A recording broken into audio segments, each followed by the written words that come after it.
All right, hello, anybody and everybody who is just showing up. We are, you know, we're in our relaxed spot. We're pretty much set for tonight.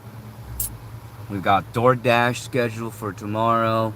We got our job scheduled. I believe Sunday is when we're going to start our first day for training. We got everything done. I got my ears cleaned out today and I feel fucking great. And yeah, I appreciate y'all for being here. I hope everybody's having a good night or good day, good whatever it is, wherever you are. This is nice though that I have a phone thingy, making it a little bit easier for me to actually just be hands free. But yeah, we are live, we are here. I hope y'all are well. I appreciate anyone who is hanging out right now.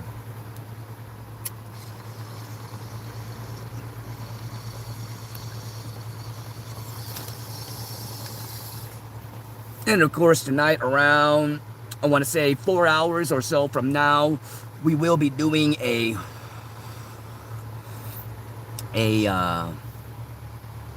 stream where we're reading more. We're reading chapter 1 of The Dragons. I appreciate that, Rich. I do. Thank you so much. And I know I gotta be honest. I have a friend that works at Panda Express, so they've been giving me a discount and be getting me food for free. So I went there again for my lunch today, lunch and dinner, which might turn out to be lunch and breakfast because they packed this bitch up full.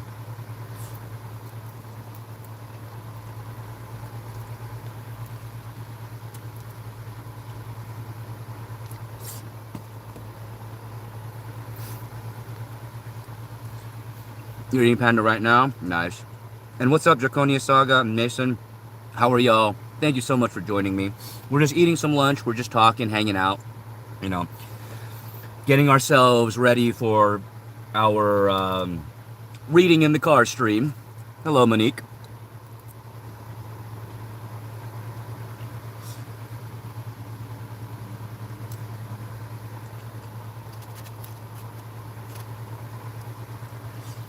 I will say, yep, eating some Panda. Friend of mine gave me their discount, and I was able to get 2 plates for the price of 1. So I figured, why not? You know.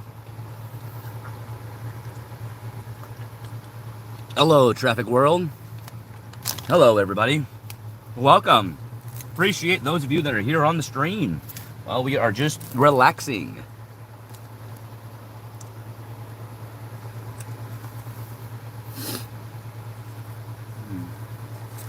And I hope everybody is doing well.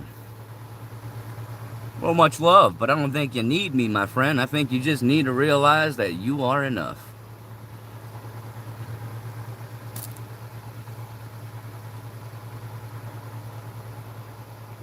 I don't know what a big bite is.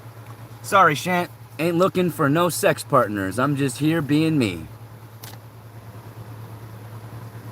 If you want to look for someone, go to Grindr. What's up, Hades? How are you?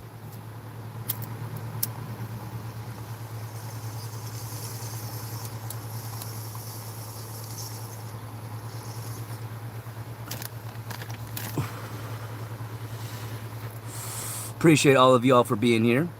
What's up, M. Dot? Thank you all so much for joining me today. We're just, you know, relaxing, getting ready, well, eating our lunch and getting ready for our stream. Hades is your favorite Greek god. I mean, Hades has a lot of good stories when it comes to Greek mythology. My standard Panda order is double fried rice, honey walnut shrimp, mushroom chicken, and orange chicken. I've loved orange chicken since I was a kid.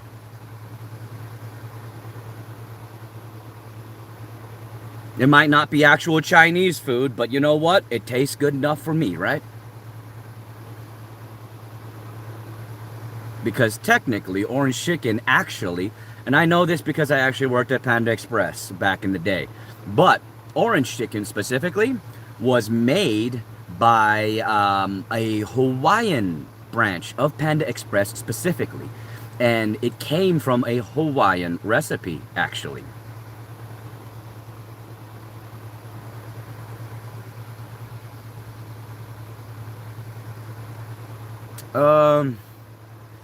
One that I'm not willing to show on camera, but all I can say is, what you can't see, you don't know.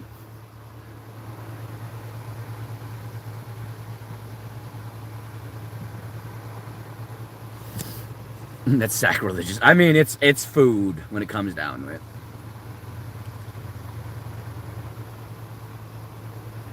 And Hades, you know, if you've never had Panda Express, in all honesty, it's just another fast food Chinese restaurant, you know? Sorry, Chimerican restaurant, because they're not real Chinese food. It's Chimerican. Chinese American food. And you know what? That's not an insult, because it's good for what it is. But yeah.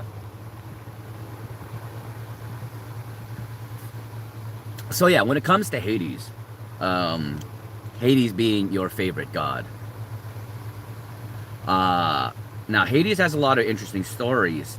The most interesting story involving Hades, though, involves Persephone. And the thing about Persephone is, it is a story that has changed over the years. You know, it went from being a story about Stockholm Syndrome to essentially being a story about love, and then went back to a story about women empowerment. And then it went to so many other directions.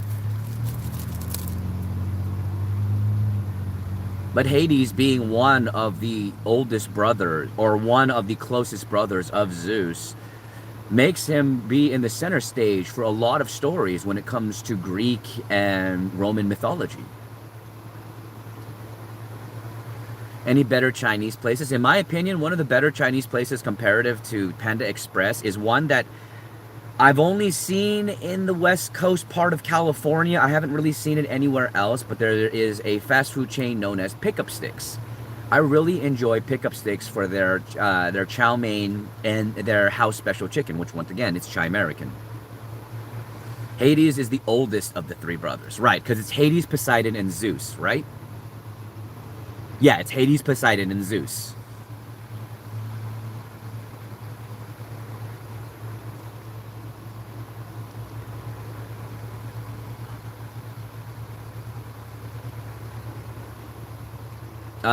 Turbo Munch, I am just a dude.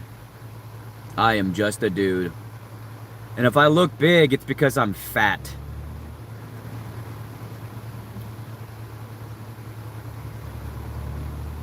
I mean, if we go with the original telling of Hades, you are right. Because Hades was meant to be given all of the tributes of Charon. You know, Charon, the sailor of the river Styx. And it was Charon that would receive pennies, money, tributes of death, and would transport them to Hades, and Hades would use these riches essentially as part of the process to weigh the soul, much like Anubis. In fact, if you do look very closely at both Greek and Egyptian mythology, there is a lot of crossover between the two. You might need to take some liberties, but when you start to actually read the base mythology, the mythology from what is not taken in from media, but mythology that is taken in from actual history, and we start to realize there are similarities there. There are a lot of similarities, including the story of Horus and the like. The reason why he's my favorite of all the Greek gods, he's the chillest and the most fair. And in Roman mythology, Pluto has claimed to be all of the richest under the ground, which is true. And you're not wrong. When it comes down to it, Hades is a god that does not pick sides, technically. Hades is a god that is neutral and is about and of death. Death, which reaches upon all. Not just one, not just some, but upon all. And thus death must remain neutral, without weight, without levity, but a constant, for that is what death is.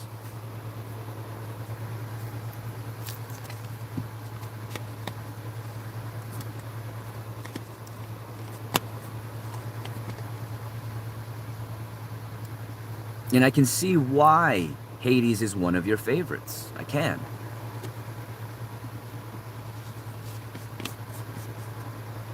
It's just sad that more often than not, his depiction isn't as regal as he was originally thought to be, when he was revered by Grecians and Romans. Because in popular media, he is synonymous with death, and death is synonymous with negative emotions, when in technicality, that's not how it was always seen. And though death was sad in much more ancient cultures, death was revered. Death was seen as part of the process of life, and it was accepted. And it seemed to have changed over time with popular media, with death becoming something that we see under a negative connotation. But in truth, it is part of life. It is neither negative nor evil. It is simply part of it, and it is what is.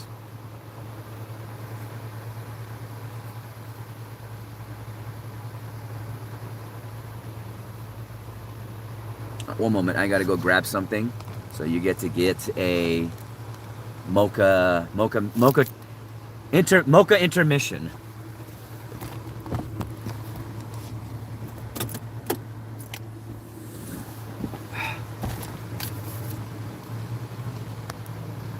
And we're back. Let's see, and Hades is literally the first and last in line of Tartarus. He is the guardian of that place. Egyptians were obsessed with death. No, they were not obsessed with death.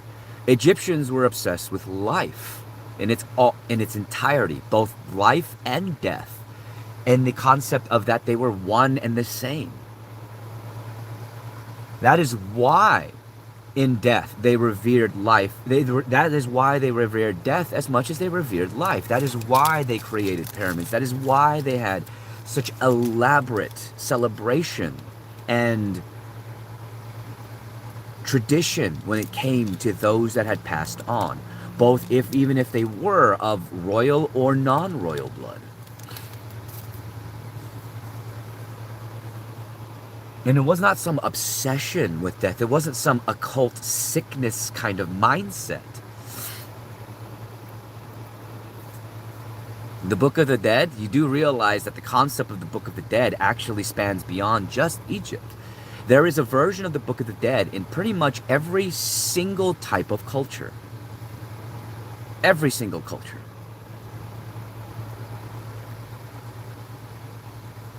In Eastern culture, there is the ledger of life and death, in which every name of every living being that would ever be has been written and will be written. There is the Necronomicon. There is Demonomicon. There are books of death that are written within Druidic culture.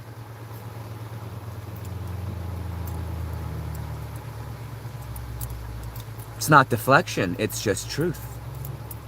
It'd be deflection if I was going to say that that's just simply not it, and say something that had nothing to do in regards to the Book of Dead, the Book of the Dead, which, once again, the Book of the Dead, that concept exists in every single type of culture. Every single culture that has ever existed has a Book of the Dead. The Bible is a Book of the Dead. For in that Bible, there are instructions and traditions and rituals into how you bury someone. What do you think happens when you die? No, I don't know. That's the thing. I can only make assumptions, but my assumptions tend to amount to absolutely nothing, because ultimately when it comes down to it, I have no idea.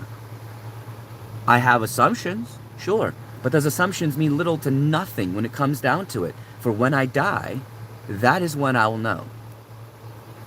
But what I think happens when we die is essentially likened to a more fundamental concept of rebirth, of being reborn, as there is a concept of what is known as the ionosphere. The ionosphere, which is a level of the atmosphere that surrounds our world. And this level, this particular ionosphere, this specific atmospheric level, has been known and proven to have fluctuations based off of brain waves that are regularly seen and emitted from life on planet Earth within the same frequency as well.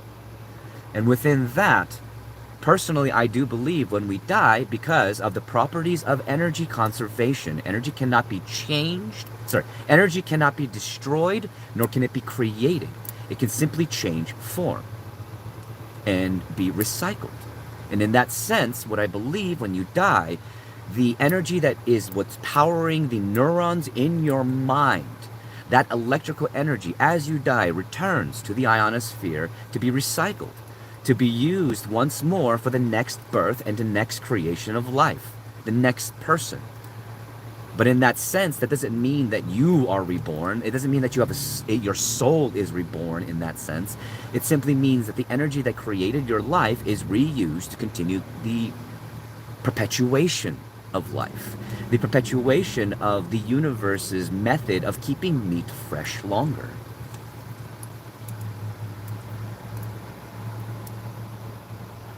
The precedent has the trident Hades that has a pedant, and Zeus has the spear. Ah, okay. But yes, that is what I believe happens when you die. Am I right? Who the fuck knows? I don't fucking know.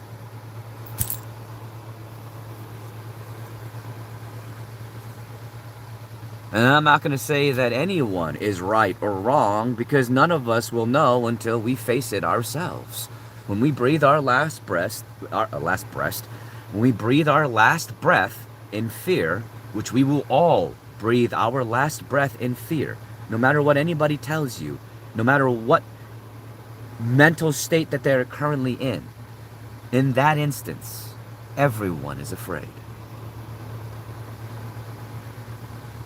And there's nothing wrong with that. But in that fear, in that last breath, we will learn that truth. And it doesn't matter who was wrong or who was right, because no matter what, we can't change what is and what will be when it happens to us.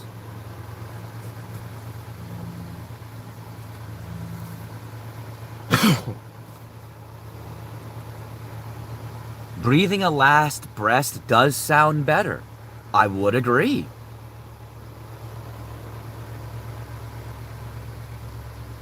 Because who doesn't like boobies?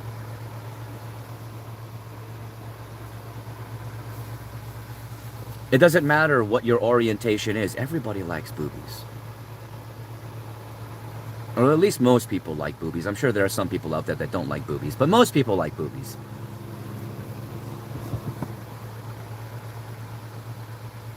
What I believe happens when we die is whatever afterlife you believe in is where you go. If you believe in nothingness, you cease to exist. If you believe in heaven or hell, you go there. All right.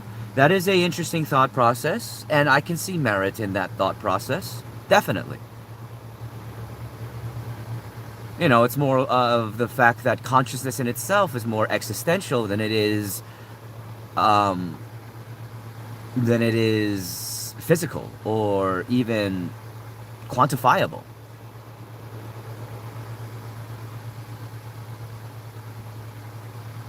Yes.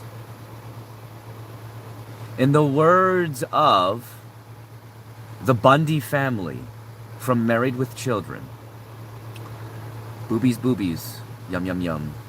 Boobies, boobies, they're for fun.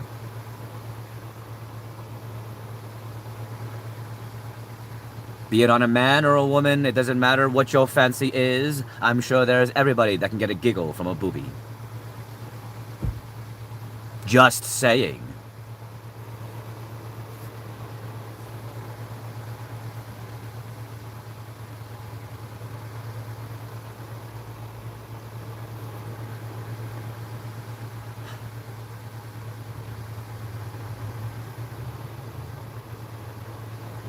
I mean, honestly, Hades, that would give a lot. I mean, it would make sense if the multiverse theory that scientists are studying, which there's more weight to that particular theory, is true. If that particular theory is true and there is, that is in fact a thing, then that thought process could also be something that could be true, could be happening, you know? Death in itself could be a method of multiversal energy transfer. And if that is the case, then dying is simply just traversing into the next dimension. If it is so easy for us to shift in that way, that is. There is a lot to consider because, you know what? At the end of the day, it's as they say, multiverse theories are bitch.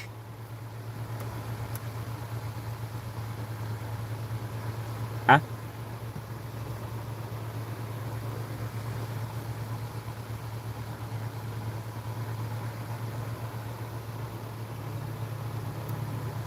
Alright.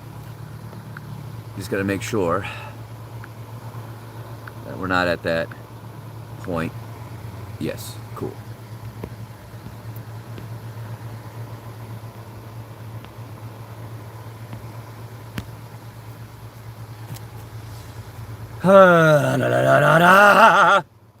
Hello, Wishplume. How are you, my friend? I hope you are doing well, and I appreciate you being here. I do.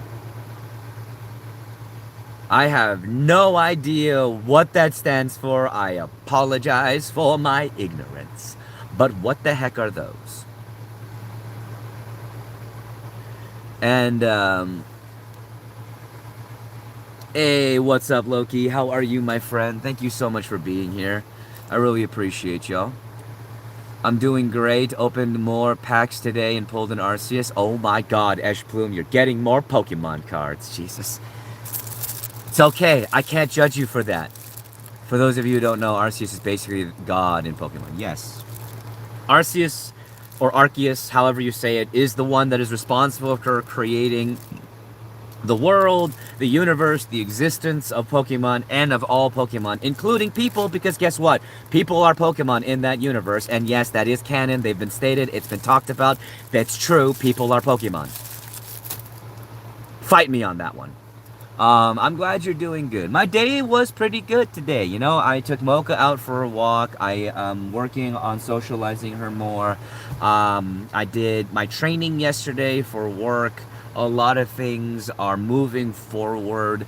I am considering ideas as we move forward. One of the ideas that I am really leaning more towards is the idea of purchasing a fifth wheel. And finding someone who'd be willing to allow me to place that fifth wheel on their land for some rent, which wouldn't be as much as a room or a penis, not a penis, a apartment. And then from there, eventually saving up enough to purchase a piece of land of my own that I can place an RV on. Because after January 1st, there is a law that is going into effect in Oregon that allows for RVs to be placed on land to be permanent homes and be considered single family or single person homes, and are no longer allowed to be discriminated against for land purchase and land placement. At the very least, that might not be statewide, but that is going countywide to certain counties, which will be extremely helpful to me. Because if I'm able to purchase a fifth wheel outright, that is a home for me. And then all I need to do is find a piece of land to put that home on, and then I will have a roof over my head that is permanent. And from there, get a piece of land that's permanent. And then from the piece of land, ow, I gotta stop doing that. What is a fifth wheel? So a fifth wheel is like, it's a caravan. It's a caravan.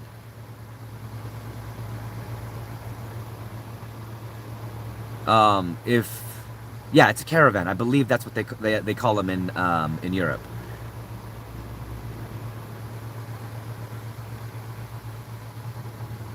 It's essentially a house on wheels that is able to be moved. A fifth wheel is essentially the biggest size of it that is, it's pretty much a motorhome, yes. It is a motorhome. It is a motorhome. So a fifth wheel is a motorhome, but the difference between a fifth wheel, the thing about a fifth wheel is it is the biggest size motorhome, and it actually has extensions that make it more feel like an actual house or a mobile home or a manufactured house almost. You know, it can have a room, a bedroom, a bathroom, and then a living room and a kitchen and everything like that. I just need to find someone. Well, first I need to purchase one, which I'm going to save up for so I can purchase it outright and not have to worry about having a loan. And then I am going to purchase, I'm going to hopefully find someone that will allow me to put my fifth wheel on their land for a substantial amount of rent. Most fifth wheels are roughly about 10K to 14K, especially because I need to purchase one that is about, I believe, 2005 or older, specifically for it to be eligible for the restrictions.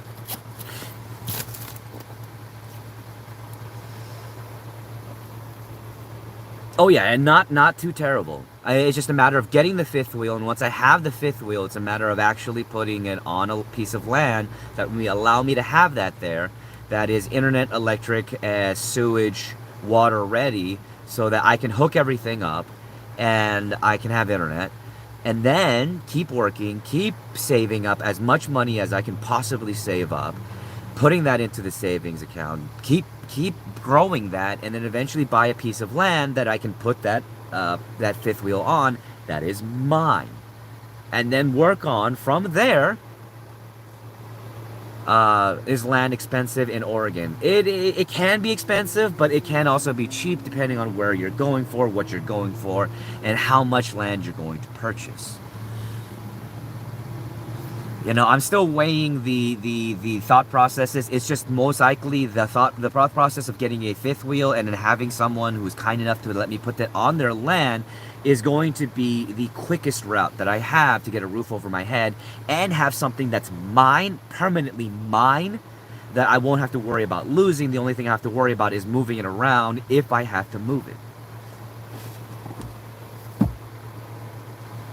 And eventually, yes, that is the plan, to buy a piece of land and eventually put a house on that piece of land so that I can have a house and that fifth wheel. And you know what I'm going to do with that fifth wheel?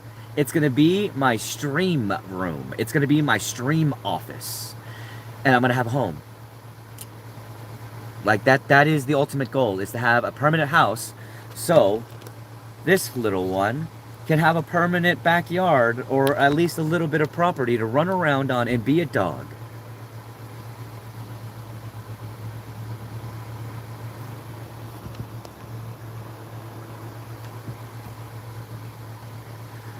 So it depends. It depends, Yang. It depends on what route you're going to be going for. Me personally, because I don't need anything fancy, I would be going the manufactured house route.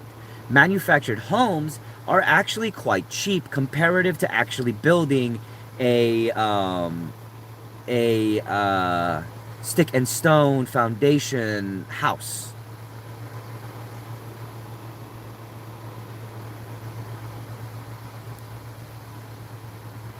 So it does depend. And me personally, I do not care about if it's a manufactured home or not. I really don't. Like I said, I personally don't need anything fancy. I need at most, 2 bedrooms, bathroom, maybe 1.5 bathrooms. But at most, 2 bedrooms. I would be happy with a 1 bedroom, 1 bath manufactured home that can put on that piece of land. I don't need anything extravagant. I don't. And like I said, ultimately when it comes down to it, no matter how big I get as a content creator, it doesn't matter if I get famous, it doesn't matter if I start making a shit ton of money and do like acting, it doesn't matter if it's just, you know, all that kind of stuff, right? I'm still not going to want a big fucking house. I'm still not going to want to have a whole bunch of shit. I don't need that. I never want that, because that's more shit that I have to take care of, more shit that I have to maintain and think about. I'm a simple dude. I'm a basic ass bitch when it comes down to that kind of stuff.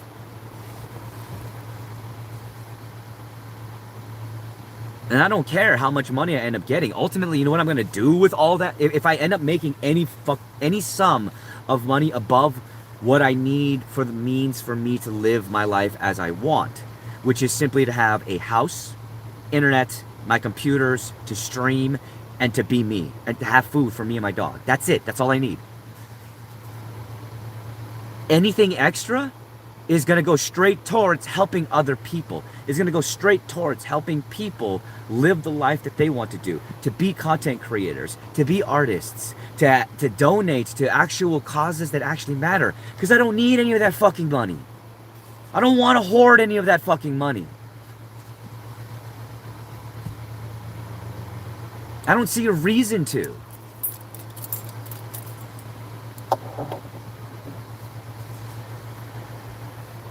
And let's see, wait, do those fifth wheels have like running water and electricity? So the fifth wheels, that's why you have to have a hookup for electric, water, and sewage. Because yes, they do. You can hook them up to running water, you can hook them up to electricity, you can hook them up to a sewage thing so that you can actually use the bathroom and everything. The only thing that you more than likely do not have access to more often than not is gas. And for that, you have propane tanks, which actually aren't that bad. They're easily to maintain, they're easy to get refilled, and they last you a lot longer than you think if you use them for for just cooking instead of heating the fifth wheel. And that's really all you need.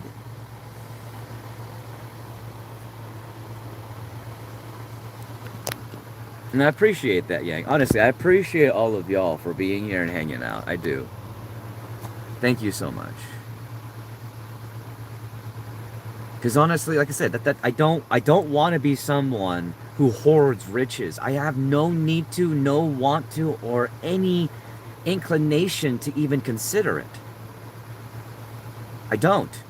If I have the means for what I need, if I have a roof over my head, food in my belly, food for my dog, internet and my computer, and I can continue to do what I love to do as a content creator, and I have money rolling in to keep doing that, anything extra, everything extra is going to go towards helping someone else.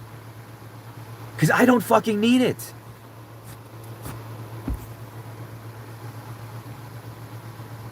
I would have what I need. And once I have what I need, I'm not going to sit there and think I'm going to need more.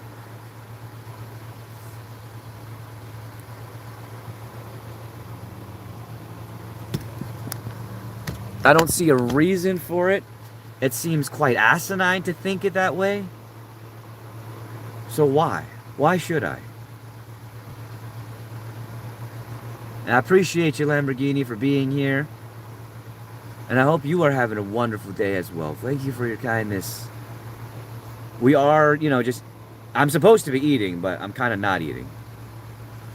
But yeah, I'm eating lunch. I'm relaxing, winding down for the day, getting ready to do a nighttime reading stream. We got Mocha here, who is just relaxing and being Mocha.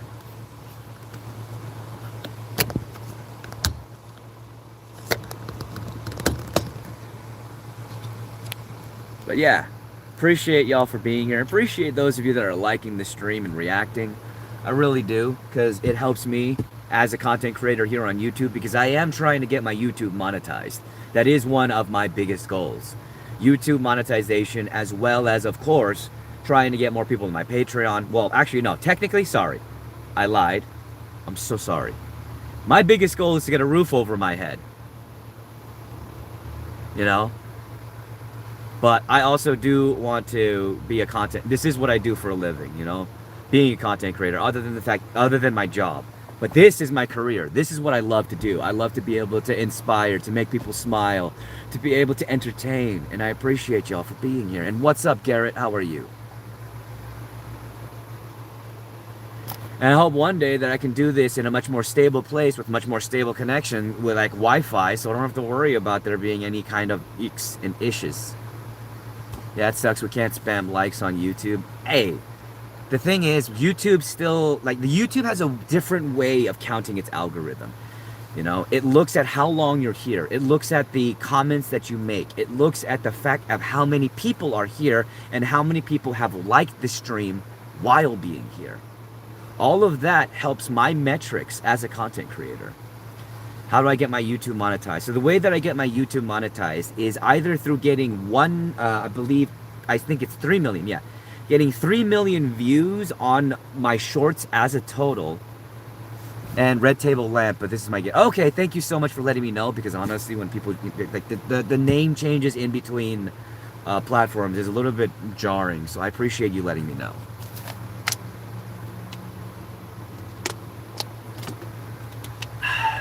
But to get to YouTube monetized, Loki Gaming, you have to have either 3 million views on your shorts or 3,000 watch hours on your videos that are not shorts, and I believe lives also count towards that.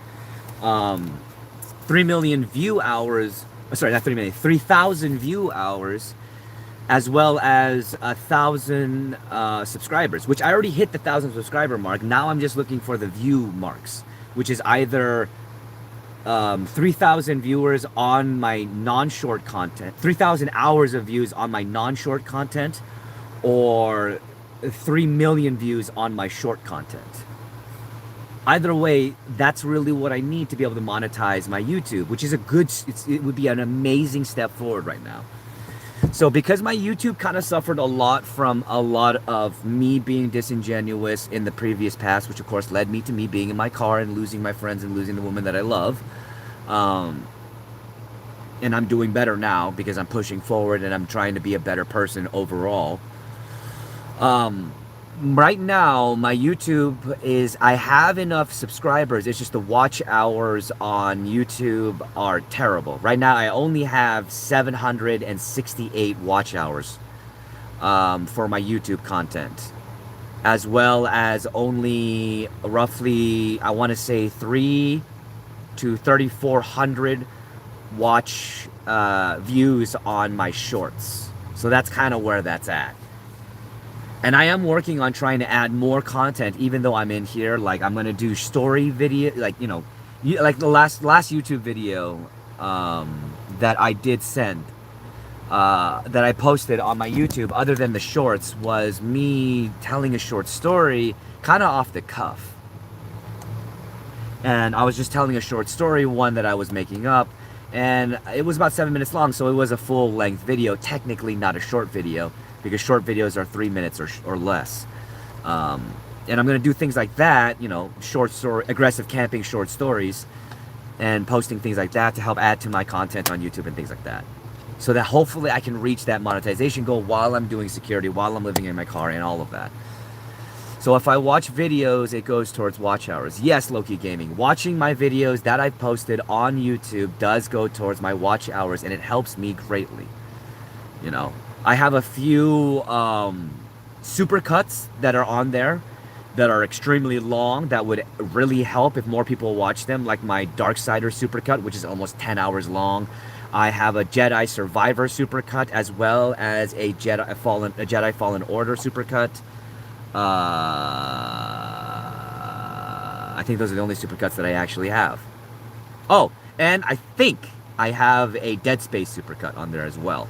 All of those are some of the longest videos that I have posted on my YouTube, and any view, like getting those full views, full on people finishing them from start to finish views, help me as a content creator getting my YouTube monetized. And I believe live views also help. It just depends on how long you're here for the live, that it adds to the hour watch of the hour counter of videos. I'm not entirely sure if live watch does, but live analytics do help my page get seen more. So that does help me. Y'all being here does help me in that instance. Alright, I got you. I'll grind some videos to get your numbers up. Well, I appreciate that, Loki Gaming. I really do. And what's up, Gavin?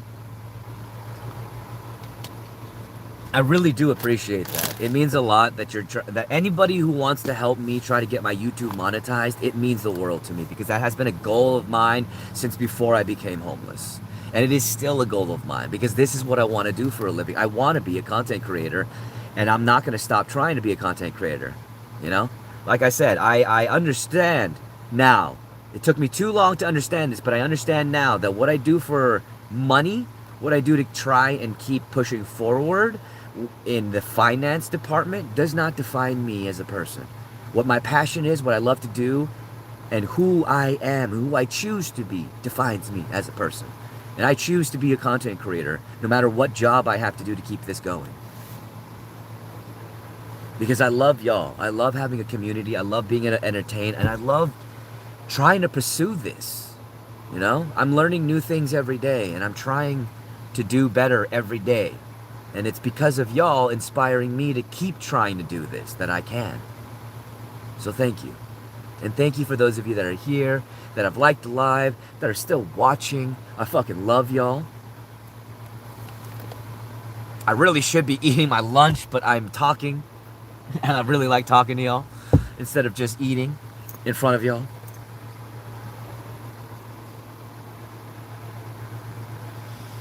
And you'll notice I'll say y'all a lot. That is a proclivity that I picked up. I have no idea when.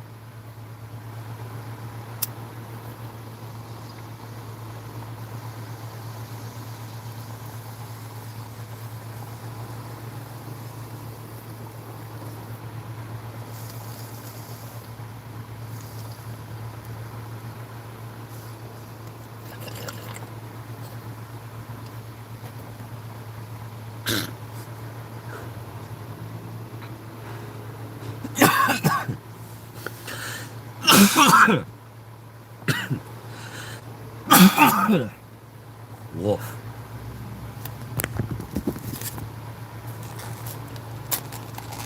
Alright, gotta keep eating.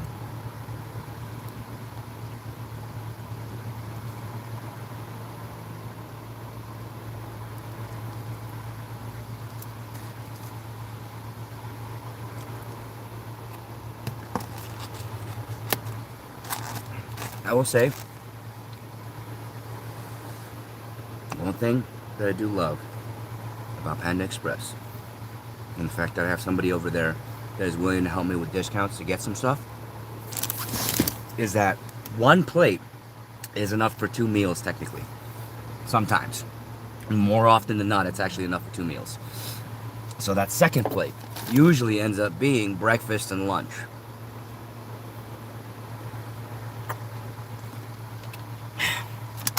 And though I can't do this once we get into, you know, spring or summer, because it's so fucking cold, if I leave that plate on the windshield, it's essentially like a fridge.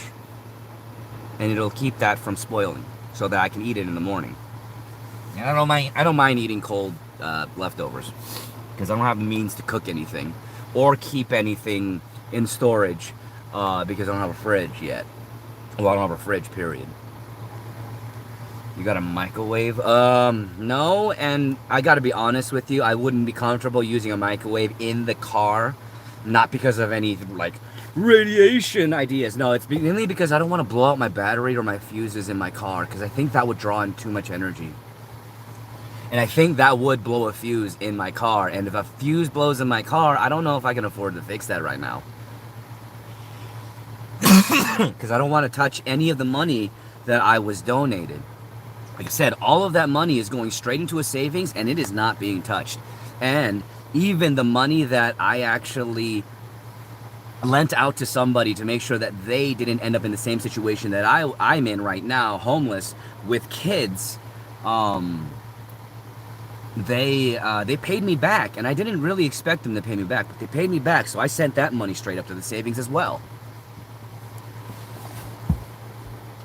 Yeah, anything I get through... One second.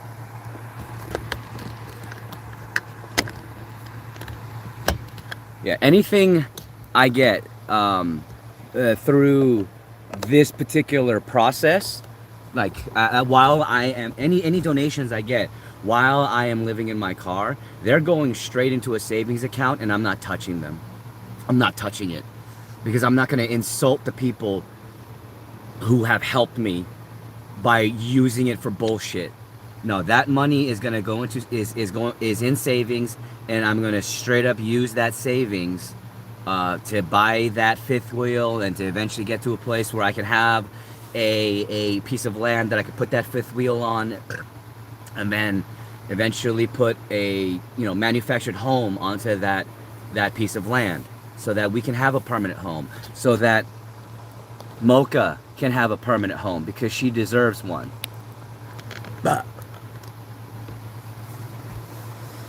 So thankfully, because of my battery being really good, and I do have insulation kind of set up here, like I have it. These particular bits on the other side of them have insulation duct tape to them. I have an insulating blanket that I put on the front area to cover everything up to keep warm here in the back area where I sleep and hang out for the most part. So I am able to keep warm thanks to that, which is incredibly helpful. And Gavin, I am based out of Oregon currently.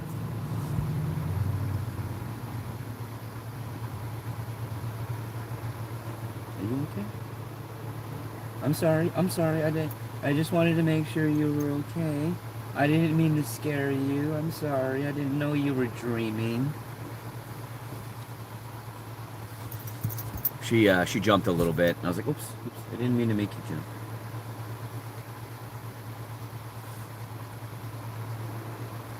What did you just eat?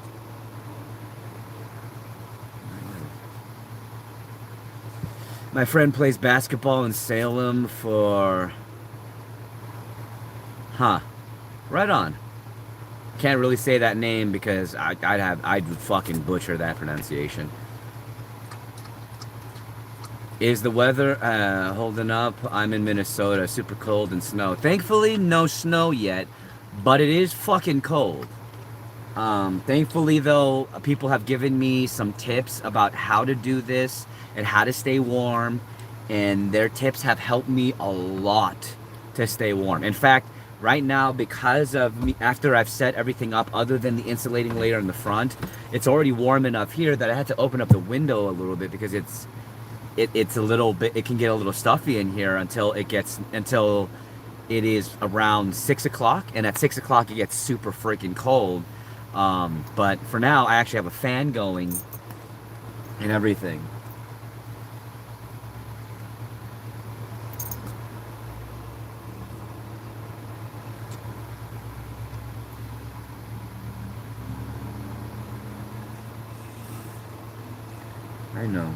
I know, baby girl, we are adjusting, and I promise you, we will figure this out, and it'll be a lot better in the future.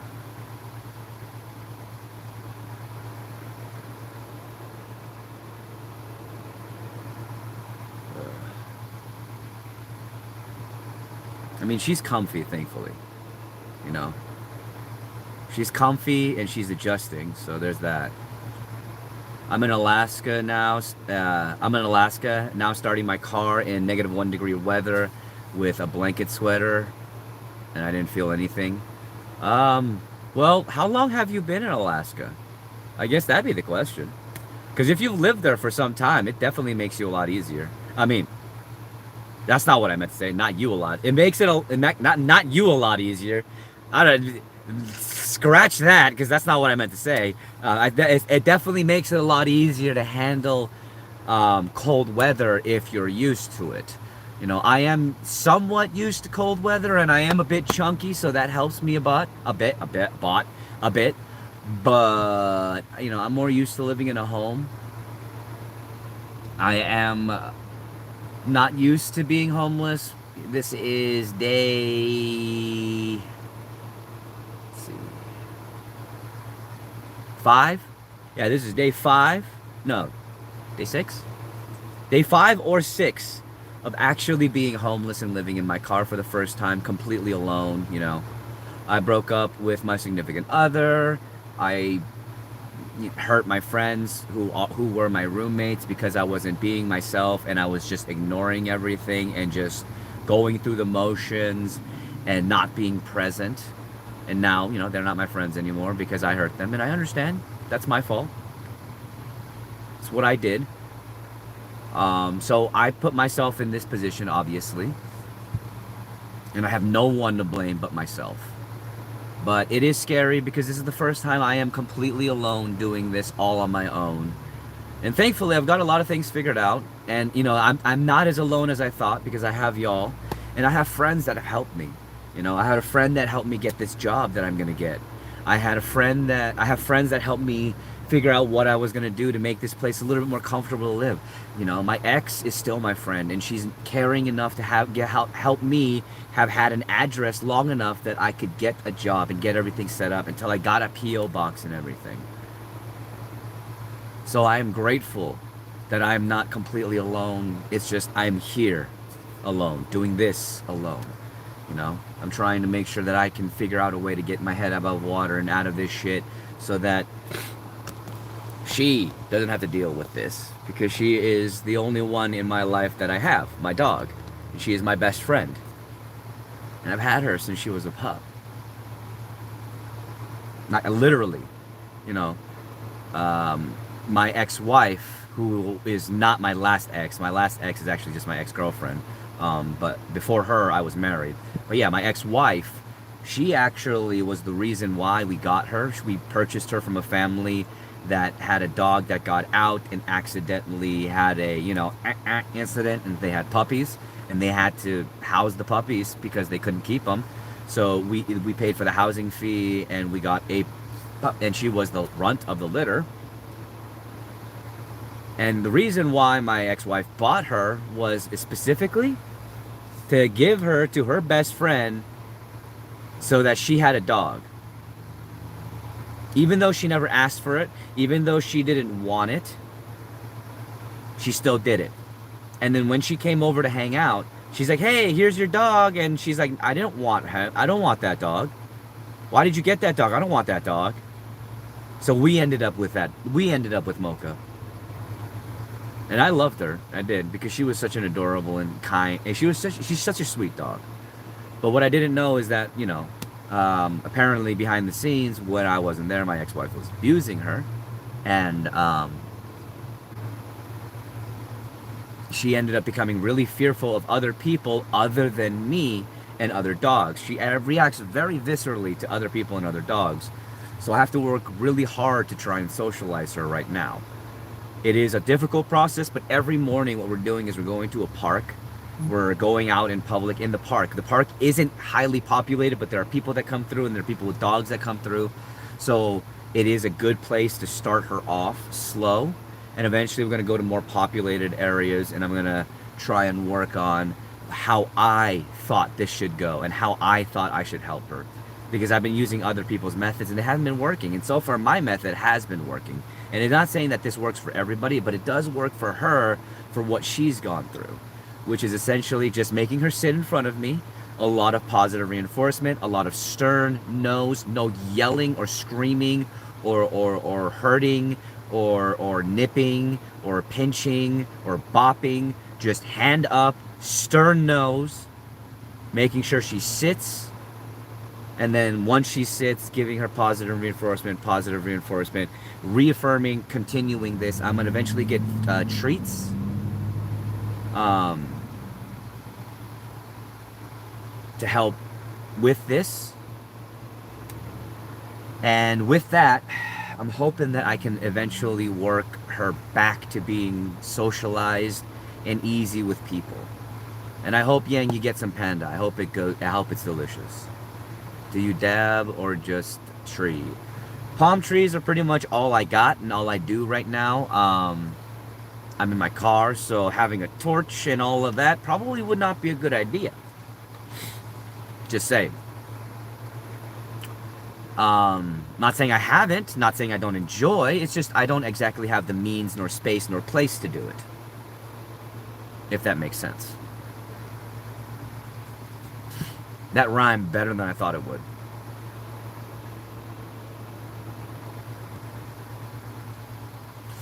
Exactly. But this car is where I live as well. I'm not saying you don't give a shit about your car. You obviously, I'm sure you do. But for me, this car is where I live right now. So I got to make sure it stays as whole and as intact as possible. In fact, tomorrow, because I wasn't able to get it done today, because going to urgent care took a lot longer than I expected to get my ears cleaned out and everything, because oh my god, this is amazing. I'm gonna tell you right now, holy shit. You know why I have so much energy right now? You know why I feel so upbeat right now? Because I can talk like this and I can keep talking like this, and there's no static. There's no static when I speak. And I'm gonna tell, I don't know if it makes sense to y'all. It probably doesn't. But for me, I had so much wax ear buildup. Like there was this fucking gnarly nodule that just came out of earwax from my ear because I haven't had them cleaned properly for probably I don't know, like 3 years.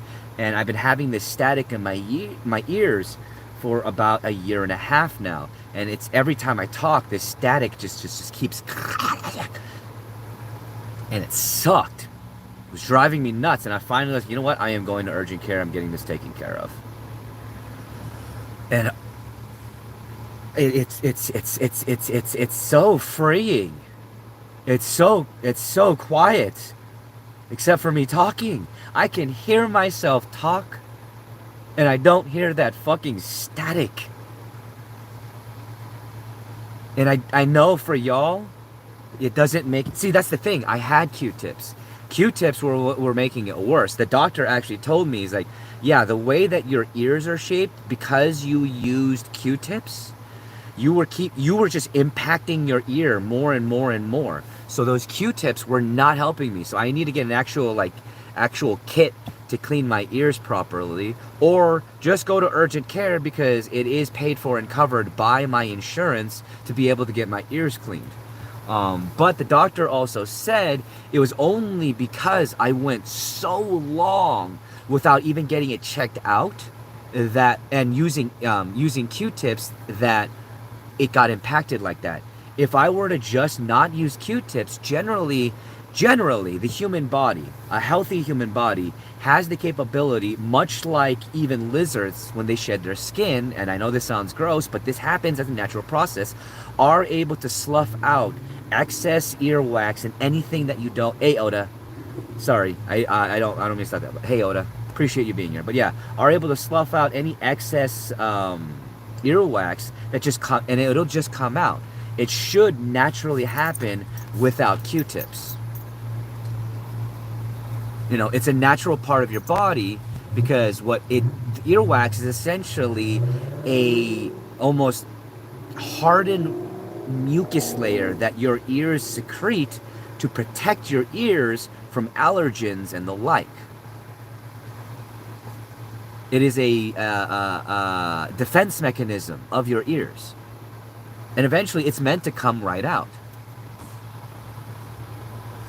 So all I was doing with those goddamn Q-tips was making my life fucking worse.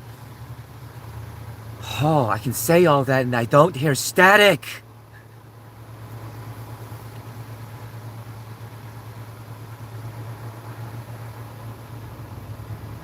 Oh yeah, no, that's what the doctor said I should do. The doctor said, because, you know, Q-tips won't work for me, the best thing for me to do is actually get like one of those fat saline squirt bottles with a squirt tip, giggity, and throw it in the microwave for about 5 seconds, rotate it, put it in there for about 2 seconds more, and it should be warm enough to help ease out the earwax if it starts to be impacted again, but also not be too warm that it won't burn you while you do it. But just flush out my ears every once in a while, and that'll help me greatly.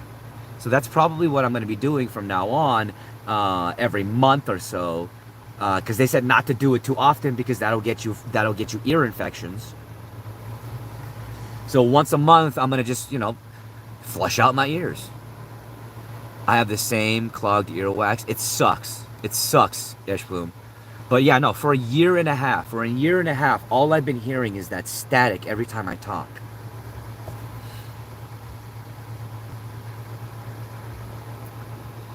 And I feel so much better. I feel so much better that it's gone. Flonase nasal spray actually helps with the congestion. Okay, thank you, Oda. I really appreciate that. Like, all of that helps. Because Claritin is helpful, but it makes me sleepy. And even the non-drowsy stuff, for some reason, it might just be a placebo effect, but even the non-drowsy stuff fucking makes me sleepy.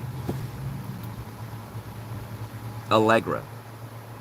I'll look that one. I'll try to get... I have a Walmart right next to me, so I should be able to get that. Also, Oda, if I haven't asked, how are you, my friend? I appreciate you being here, and I hope you're having a good day. I hope you know that I appreciate you and your wife. Because honestly, I don't know what I would do without any of y'all right now. Like, I would not be where I am right now, being as upbeat as I can be, if it weren't for you, Okana, Chef, Scotty, Esh Plume, Jen.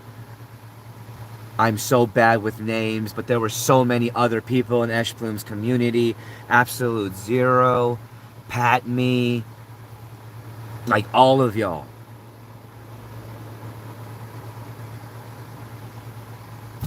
Thank you. I do mean that. I hope you know that.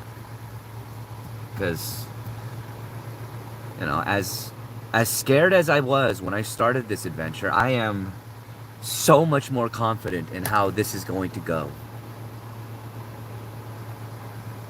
I think I got this. I do. I think I got this. I think I can do this. I think I can make sure that Mocha has a fulfilling, amazing life. I think that despite the fact that right now I don't feel like I deserve to be, nor do I want to be in a relationship, I'm still gonna figure something out. And I'm still gonna figure out a way to be happy. Because I still am able to do this and love my life and be able to do what fulfills me while I have a fucking job. I got a job, people. You have no idea how happy I am about that.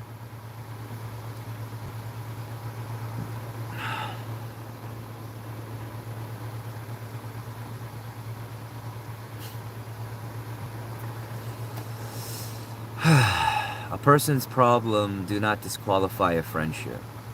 And I appreciate that kindness, Oda. You're right, Ash Bloom. Oda is a real one. Oda is a fucking real one.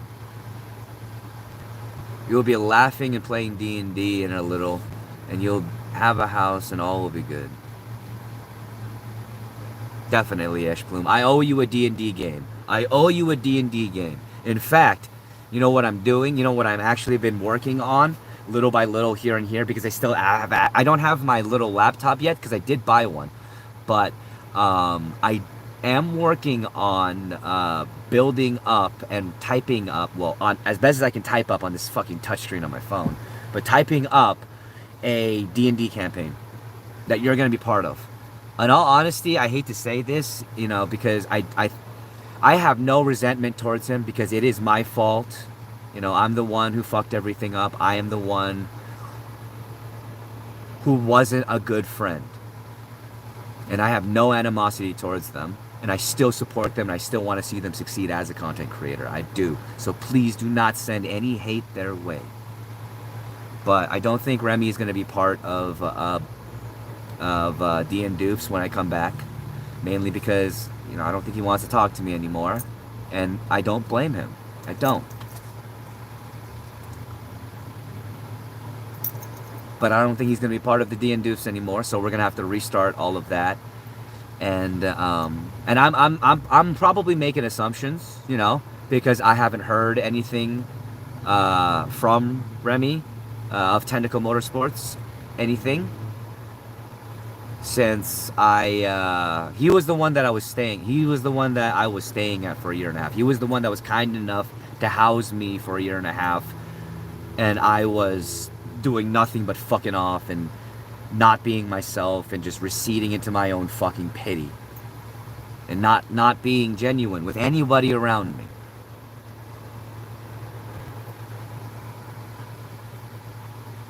And because of that, I lost a friend. And I have no one to blame but myself for that. So please, please, please, please support him. Check him out. Check out his content. No, he's not a type to hold a grudge. He isn't. But he's also not the type to stick around if all I'm doing is not changing and not being better and not, if all I'm doing is being someone who's hurting other people, you know?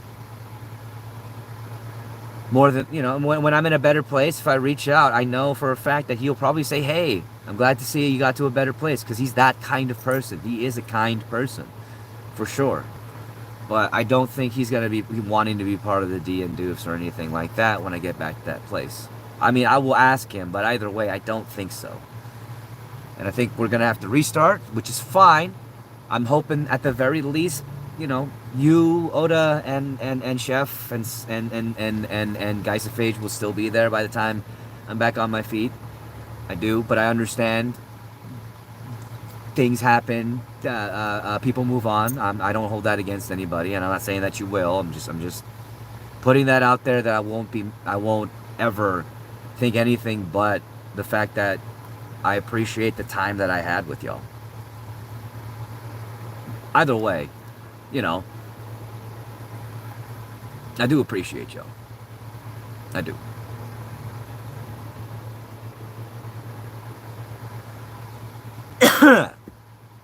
We will see, Oda. We will see. I just make no promises yet because we are in a very, very much so different position. See, the thing is, Yang, me being this for now isn't necessarily change. It's not change yet. It'll only be change if this is who I stay.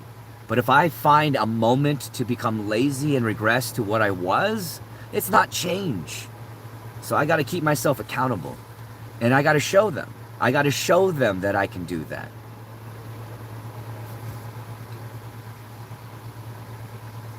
I can't just tell them, because they're not going to believe that.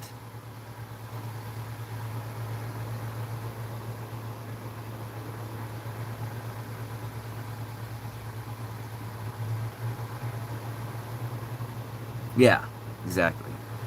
So Yang, first off, remember, please, please, please, please, please, please do not send them any hate. If you want to check them out and support them, please do, because they do a lot of amazing, sim content. They do a lot of fun like racing, beam, and Assetto content, and they know a lot about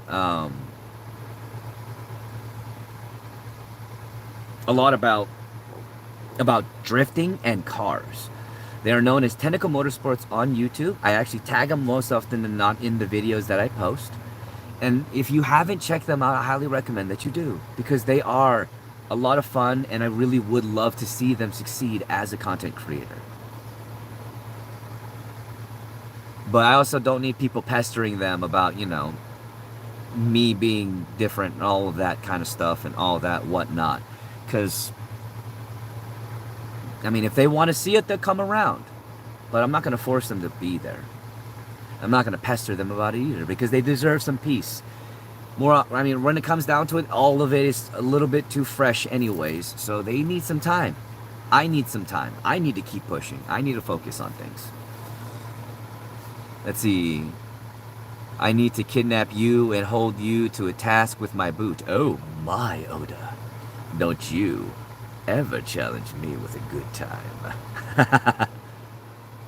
I appreciate that, Yang. I do. Because I have no animosity towards Remy of Ten. I have no animosity towards him. I have no animosity towards anybody, because the only person that I have to blame for the position that I'm in is me.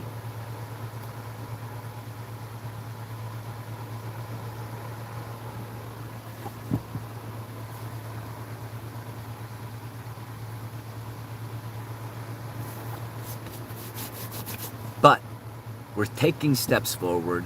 We're going to continue to push. We're going to continue to fight. And we're going to continue to try and do better.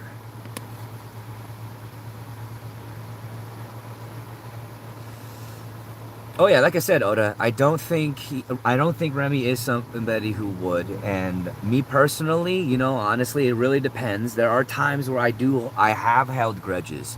You know, there are certain people that I just not necessarily don't forgive, but there are people that I will never let back into my life ever again, no matter how much they have said to have changed, just because of how much they hurt me.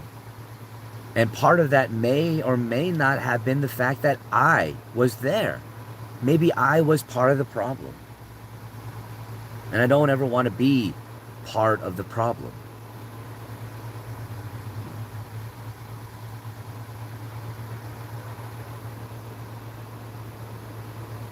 As it stands, from what I've opened my eyes and witnessed to, is more often than not, I'm the problem. And until I am self-aware of that consistently, I will always be the problem. Because the only person that I can control, the only thing that I can control, is myself.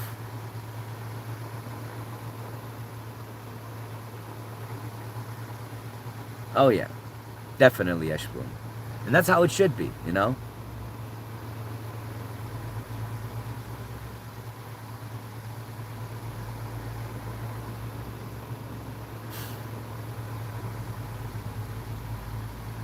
Buuhan is 100% stronger than Kid Buu. I don't know about that, because if that's from Dragon Ball Super, I have not checked out Dragon Ball Super because I really don't like Dragon Ball Super. I'm sorry. And I know, Oda, but I gotta be a little bit hard on myself.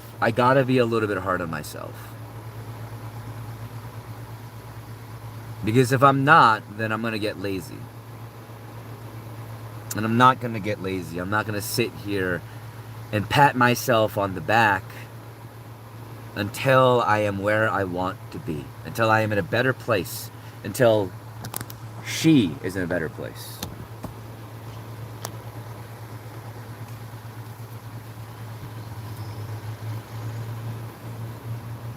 I'm not touching who's stronger in anime than with a 10-foot pole. Okay, wait. Is Buuhan Fat Buu or Skinny Buu?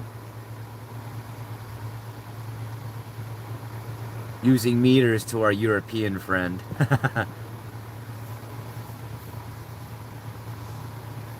Because the only thing... Okay, the reason why a lot of people think Kid Buu is so strong is because of how ruthless Kid Buu was. And the thing is, Kid Buu had a lot more time. Oh, okay, that one. Alright. Yeah, no, definitely a lot stronger than Kid Buu. The only reason why people think Kid Buu is so strong is because, one, Kid Buu had a lot more time on screen. So he had a lot more time to cause mayhem. And all of that mayhem he caused essentially padded people's perception of Kid Buu's strength. When ultimately, Kid Buu, in his whole entirety, was kind of mid-boss comparative to a lot of the different characters in Dragon Ball. Good mentality, just don't be too hard on yourself. I will do my best, Yang. I will do my best, and I'll take into consideration everything everybody says, because, yeah, there's often times where I'll get lost in that. Kid Buu did my boy Vegeta wrong. Oh, yeah. But, wait, no. I will say, though, you know what Kid Buu did do right with Vegeta? He gave Vegeta an arc where he could develop and be better and do more and see more and become more people's favorite character, because Vegeta is awesome comparative to Goku, in my opinion.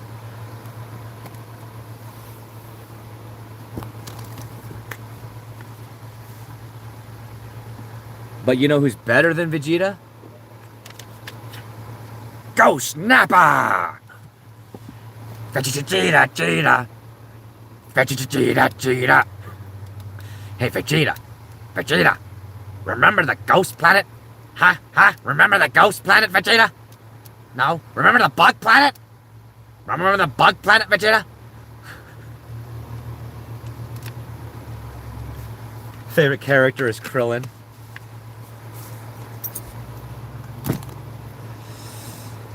You wouldn't say, because I only have about 6 Goku posters and figures of Vegeta figures, but Vegeta is my favorite. You're not wrong. You're not wrong. Krillin did win. Krillin Krillin was a true winner. You know why? Because not only is 18 a completely faithful wife, 18 is also willing to help Krillin cheat at a game of cards without even blinking an eye. She will try to help him cheat. Even though he's really bad at taking signals, she'll still try to help him cheat. That's a true one right there.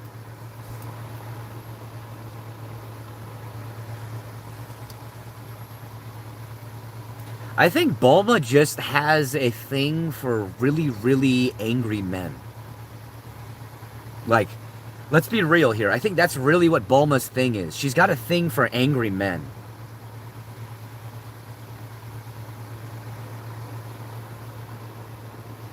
Me and Bulma would get along then. Oh my.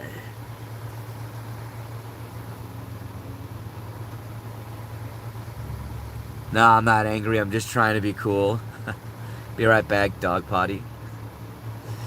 Yamcha did the biggest fumble in the series. Okay, yes he did, and that's why Yamcha is a bad person, and nobody should like Yamcha, because Yamcha cheated on. Like, who the fuck cheats on Bulma?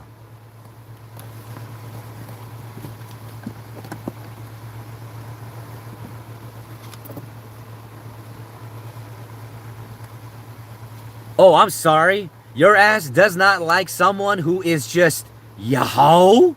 And, you know, she's rich, she's smart, she's independent, she's fucking ready to kick ass at any time, and she ain't running away? Why the hell?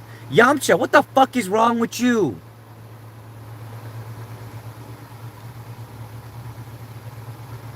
Yeah. You're not wrong. I would 100% agree.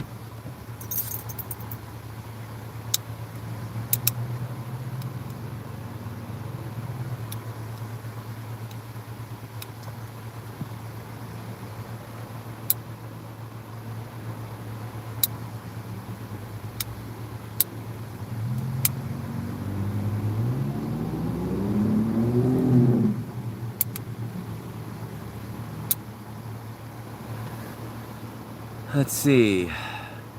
Me and my homies hate Yamcha because Yamcha's an idiot. Then the biggest fall off of the century, Yamcha in DBZ, and now he is maidenless, right? Completely maidenless.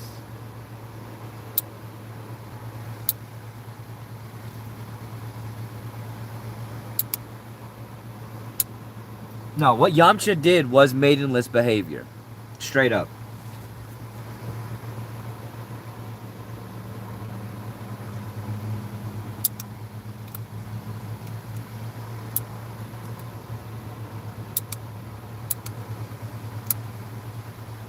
And he deserves the ridicule that he receives. Pause. What are we pausing for? Hello?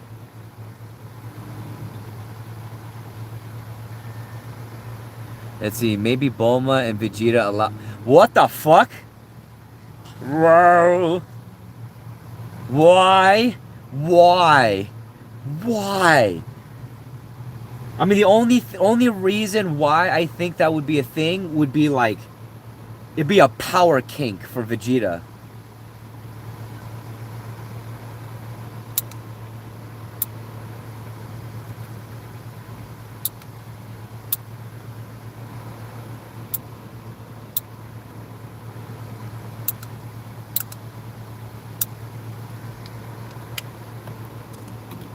Like, that'd be straight up Vegeta be like, yeah, that's right, Yamcha boy.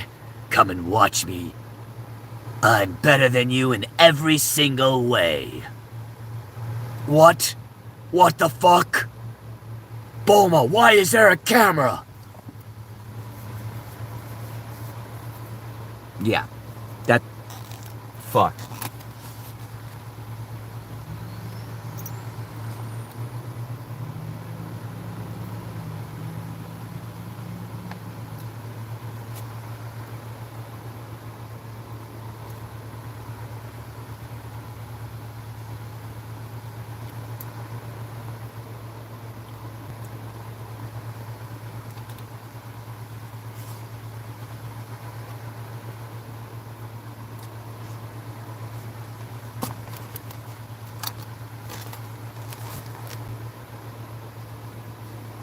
We down bad.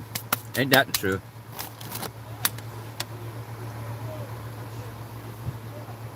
Nope. Nope. Calm. Calm.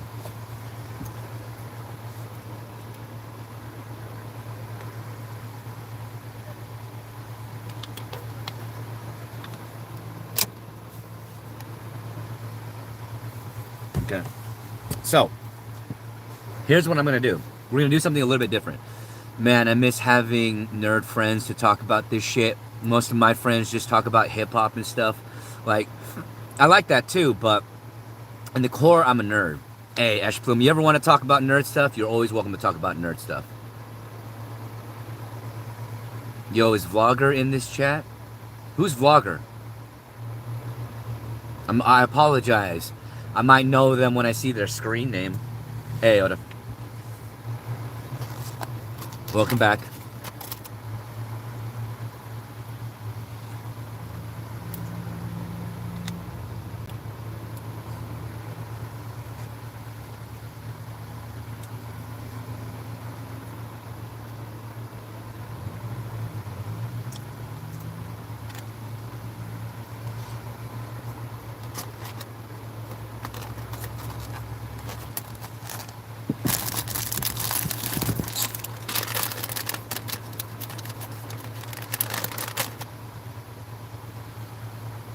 I did not.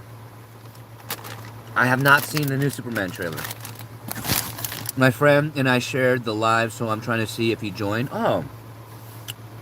Well, thank you. I appreciate that. I appreciate that so very, very much.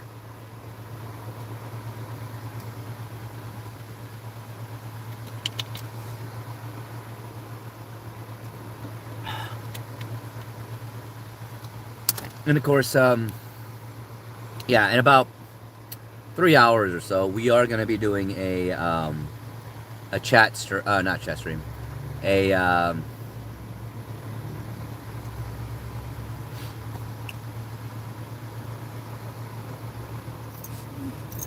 stream about, what is it? We're going to read a book. What book is it? Wait.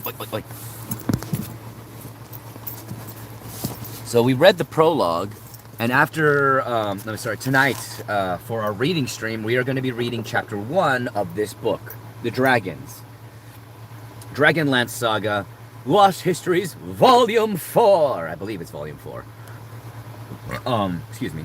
But this is one of my favorite books. Italian or Mexican food? Personally, I prefer Mexican food. I mean, I don't know. Look at this complexion. I love rice. So, yeah, I prefer Mexican food to Italian food. I'm not saying Italian food is bad. You know, fucking love me some pasta. But I love me some rice.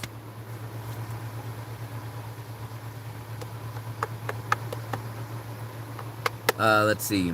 And thank you for being here, everybody, and liking the live. I do appreciate it. Who would you rather have mad at you? Alucard from Hellsing Abridged or a Space Marine librarian? What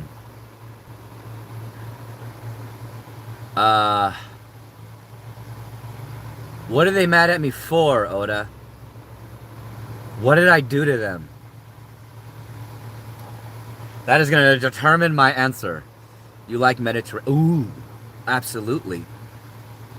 I haven't had that many introductions to Mediterranean food outside of what I've made myself. You know, I've made falafel, I've made here. I've had you know, a lot of the Americanized stuff. Honestly, I've had shawarma.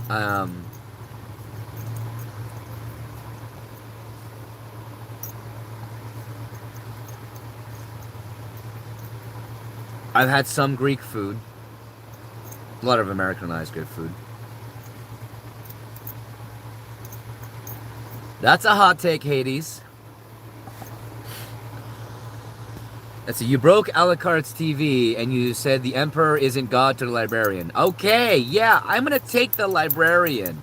I'm gonna take the librarian because at the very least, I can hope to hide because I'm much smaller than the librarian. Alucard's gonna find me ass because I smell of blood. I'm fucked. What is spam anyways? It's mystery meat like bologna. Okay, so bologna wasn't always mystery meat. Bologna is just, like American bologna is just a take off of forced meat that was cured. But Italian bologna is very different and pretty good. But spam is essentially congealed, packed, minced pork meat and byproduct mixed with fat. That's homogenized, packed, canned, steamed, and cured.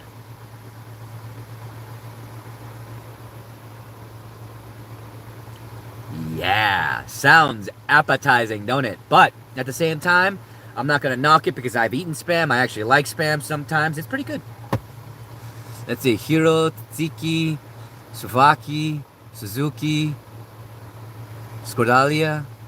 Greek have so many good foods. I can just eat a full plate of tzatziki like that. For those of you who don't know, tzatziki is cucumber with Greek yogurt, salt, olive oil, and white vinegar. And it is fucking delicious. Especially if you have some tear bread and some roasted garlic.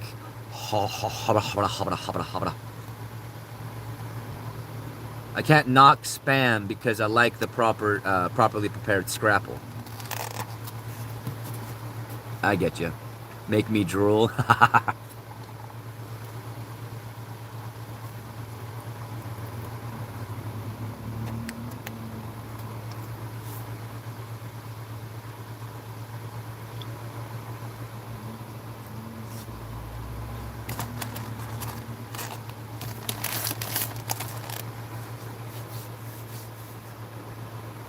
Ooh, soul food. I love soul food. Now, there are certain types of soul food that are a little bit too adventurous for me. You know, like pig's feet and that kind of stuff. But then again, Korean food has pig's feet, and I'm still not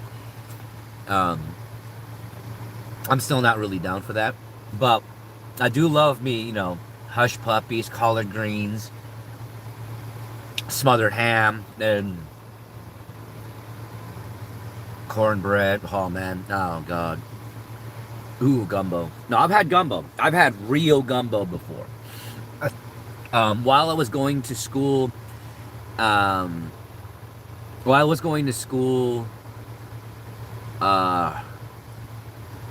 was I saying? While I was going to school at the Art Institute, we actually had a lot of guest chefs show up. Even though the Art Institute was nothing more than a for-money scam, they were able to get a lot of actually famous chefs to show up because they lived close to where we went to school, because it was in Santa Ana, and LA and Hollywood were just a hop skip away. Chef John Besh actually showed up and made a proper gumbo. No frills, no fancy shit, but an actual just straight up gumbo. It was peppery, it was fulfilling, it was warm. You could taste all of the different elements. And it was it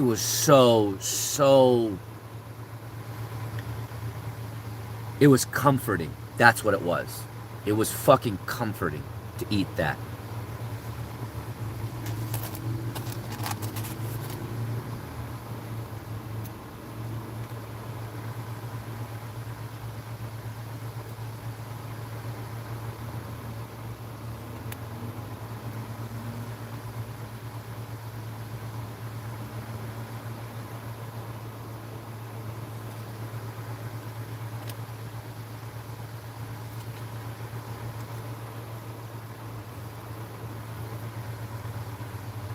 Got family in Louisiana to make they make the best gumbo and seafood boils.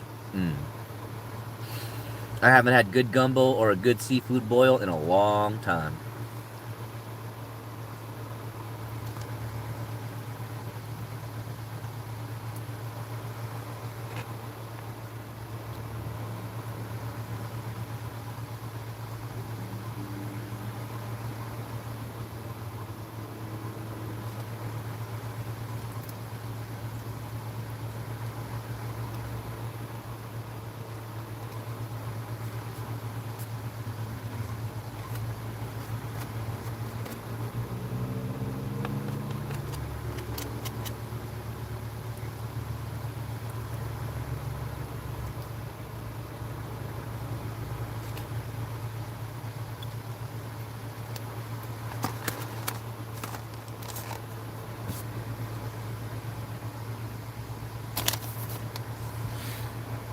Mm.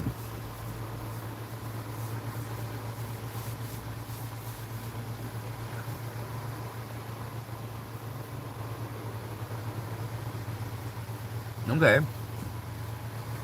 See, I forgot exactly what it was called. But in when I was younger, you know, whenever I had a stomach ache or trouble eating, because when I was younger, I had a lot of problems with my stomach, and I don't know exactly why. She doesn't know exactly why. The doctors don't know exactly why. Eventually, I got over it, for the most part. But when it came down to it, there were times where I had a lot of trouble eating and I puked a lot.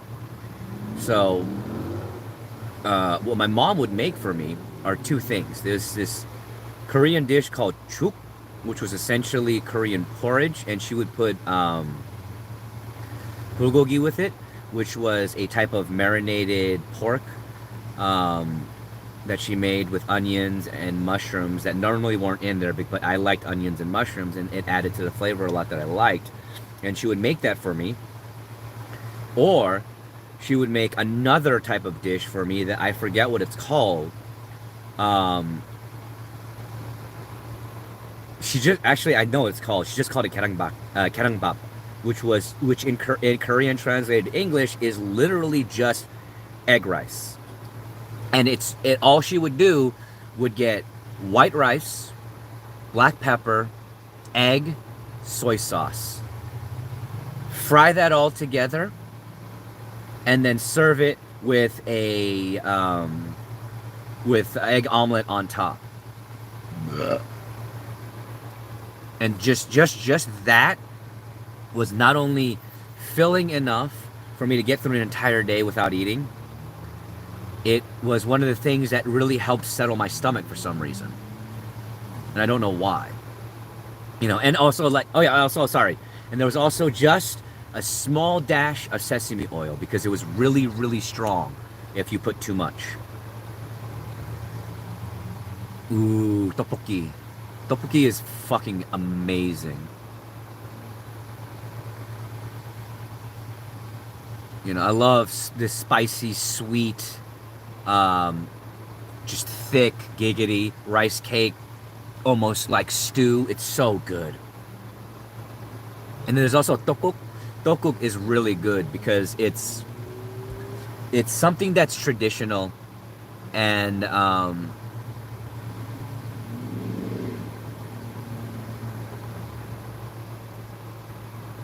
you know, something that's traditional and usually eaten in New Year's.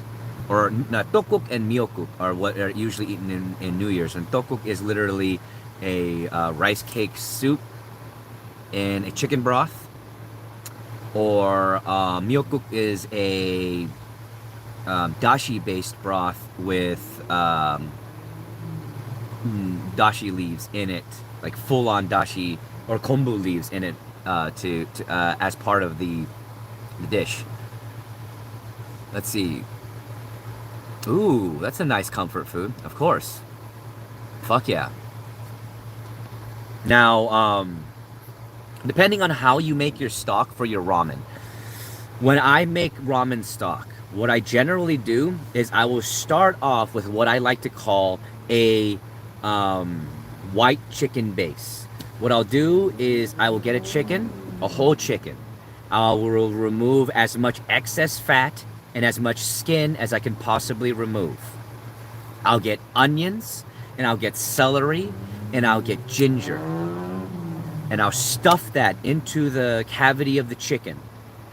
And I will submerge that chicken in as much water as I possibly can. And I will let that simmer on low heat for roughly 24 hours, if not longer. Making sure that there is enough water to keep the chicken covered. Replacing water for the sake of any evaporation. Making sure that the chicken stays covered in water so that the flavor continues to permeate through the broth. Once you've done that, take the whole chicken out, and you can eat that, just salt, pepper, and then bam, you got some actually nicely flavored poached chicken. You can serve that with some rice if you have somebody that's got a very sensitive stomach, But put that to the side. Actually, no, you can do whatever you want with it. You're not going to use that again. Now, what you're going to want to do is you're going to want to skim all, and I mean all, of the fat and impurities from the top. And toss that away. Make sure you throw it away properly. Okay? Once you've done that, you're going to put the stock that you just cleared of any impurities from the top that you could get onto the stove again and let it go back to a low simmer. Quit eating your butt. And you're going to do what's called make a sachet. A sachet is essentially a herb bag. And what you're going to make it out of is cheesecloth and butcher's twine. And in this, you're going to put garlic that you've cut in half, ginger that you've skinned, star anise whole, cloves whole, a white onion, a leek, chopped but big enough not to go through the bag that you are making. You might have to make 2 bags. And if you can get your hands on them, this is going to sound really weird, but it's going to help the flavor a lot. But if you can get your hands on them, dates. Dried dates or fresh dates, either one. Put them in the sachet bag, close it up, and make sure you have a way to take the bag out like a giant ass tea bag. Put that into the broth. Let it simmer for about 3 hours, and then take out the sachet, and that is going to be your ramen base. All right? With that, you can add any flavorings you want, such as pork tallow or soy sauce or dashi or fish broth or whatever flavorings you want to add. But this is your soup base.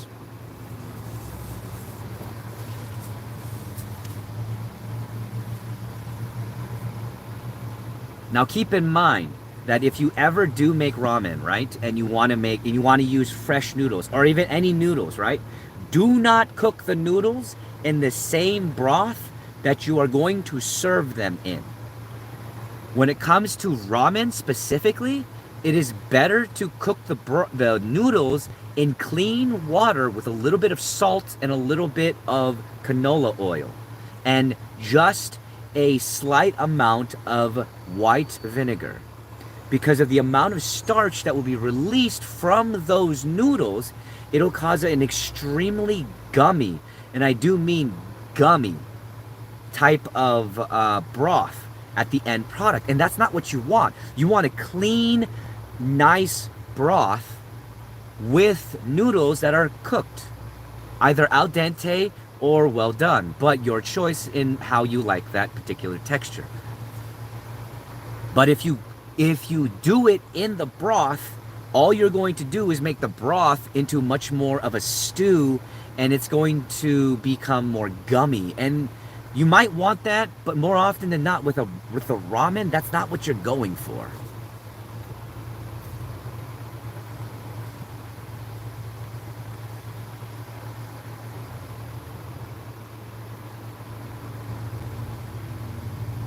Have you ever cooked rice in chicken broth for soup? Yeah, that's how you. I've done that in different occasions. It depends on what type of chicken soup I'm making. More often than not, when I do that, if I cook the rice in the same broth, I'm making wild rice soup because there's a lot less starch in the wild rice. You have to account for the starch. The more starch that you're adding into your broth, the more what's the word? The thicker that broth is going to be, and that could be the texture that you're going for. But more often than not, depending on what you're making, that's not what you're going for. Oh, I like how the rice thickens the broth. Okay, so that is what you're going for. Let's see. Are you still looking for other jobs, or have you settled on the one that you have because you have way too much cooking knowledge to waste? One of the things that I really want to do, once I get a roof over my head, it doesn't matter if it is the fifth wheel or if it is a full-on home, I want to do cooking content. I want to do cooking content.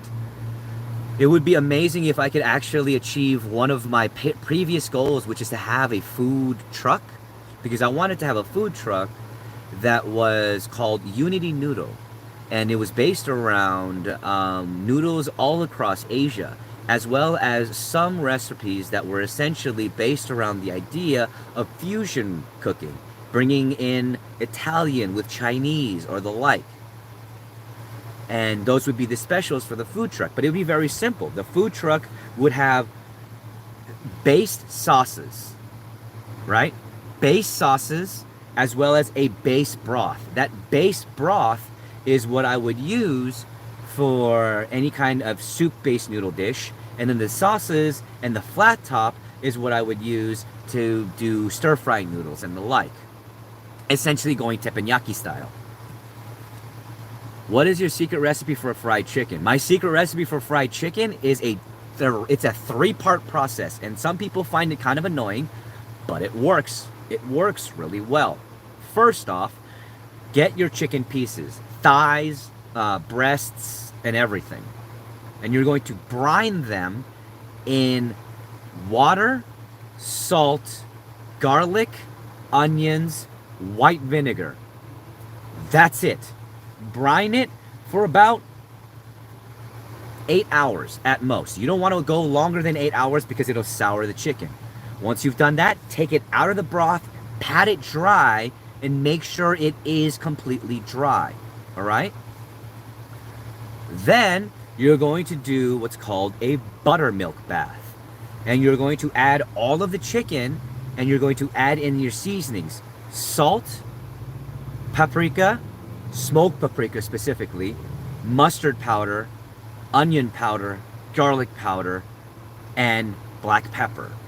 And then you're going to add in buttermilk. Enough buttermilk to cover all of the chicken. Faja's Food Bazaar, hell yeah, that's a great one. And you're going to marinate the chicken in the buttermilk for 8 hours. Once you've done this, take in batches, because you're not going to have an industrial fryer. Take in batches chicken from the buttermilk bath. Make sure it you dry it off as much as you can, and then you're going to dredge it in a mixture of 2 parts all-purpose flour and 1 part cornstarch. Mixing in with that a little bit of salt, a little bit of pepper, a little bit of smoked paprika, and a little bit of garlic and onion powder. All right, you don't want to over season it though, because remember, you can always add more salt and more seasoning near the end, but you cannot take it away once it's already coated onto it. So make sure that, because you can't taste this as it goes unless of course you want to be on the shitter for a good long while, because there's something called salmonella or salmon vanilla, as you want to call it. So you can't test this as it goes. You can make a tester piece, that might work, but either way, be very, very careful and make sure you don't over season. Once you've dredged your chicken, take it out. And you can now, at this point, fry it as you please. Either air fry it, oven fry it, or deep fry it.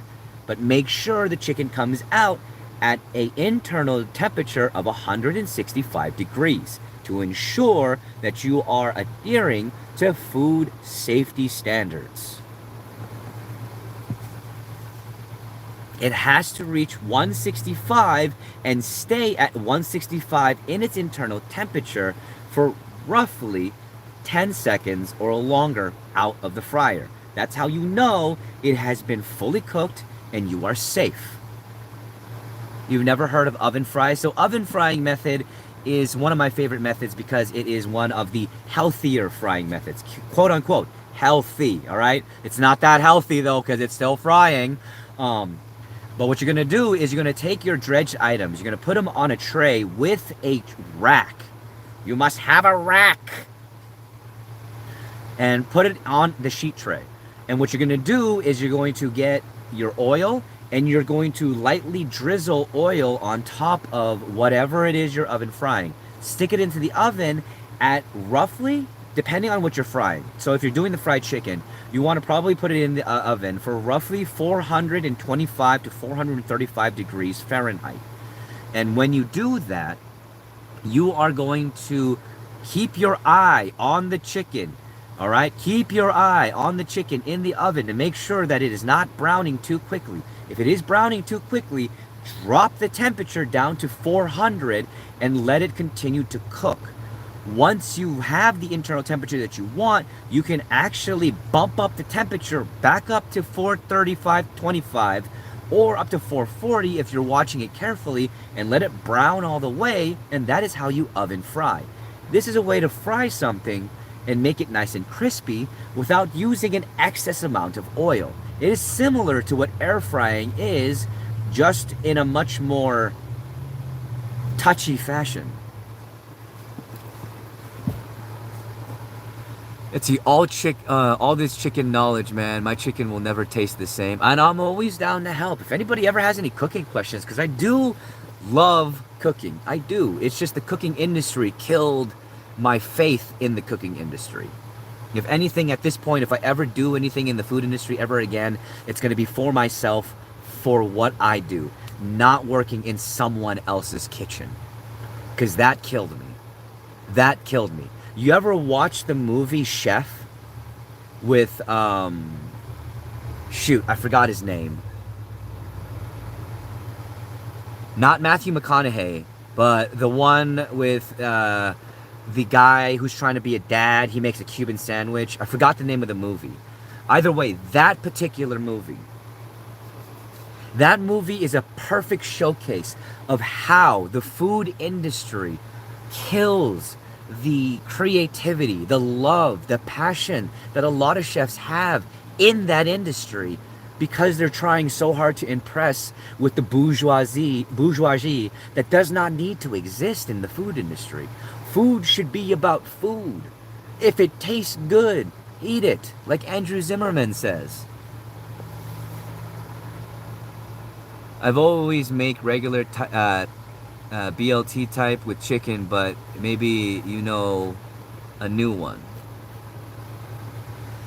So, I mean, if you want to spice up your BLT, try adding in some something tangy, you know, something like buffalo chicken, you know.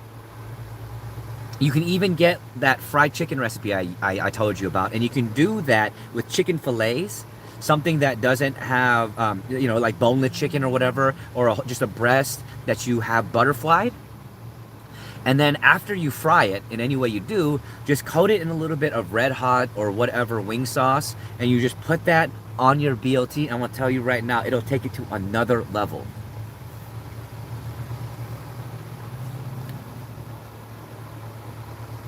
I don't want to know what is in the food. I want to try it first. List off the ingredients. Might scare off my picky self. I get that. I get you.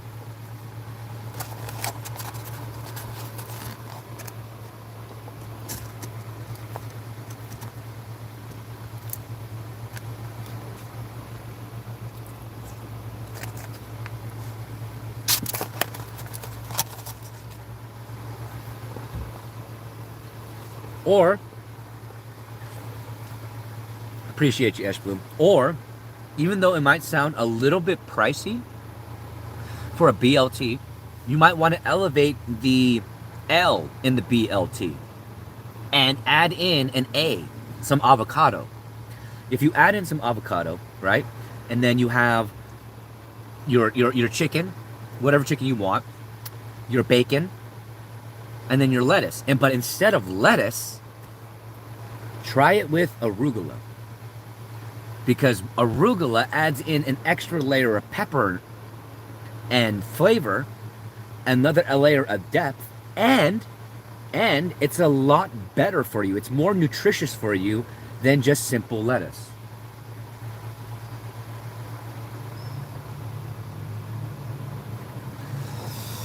How do you think I can get into cooking? I know absolutely nothing. I just want to be able to cook for myself. Well, Yang, the first thing that you have to be ready to accept when you're learning how to cook is you're going to waste a little bit of money. There is some waste that you're going to have to account for, because no matter what, there is going to be failure. But cooking is about trial and error. It's about being ready to fail and willing to try something out of the box. Because good cooking, comes from understanding the flavors that you're going to develop.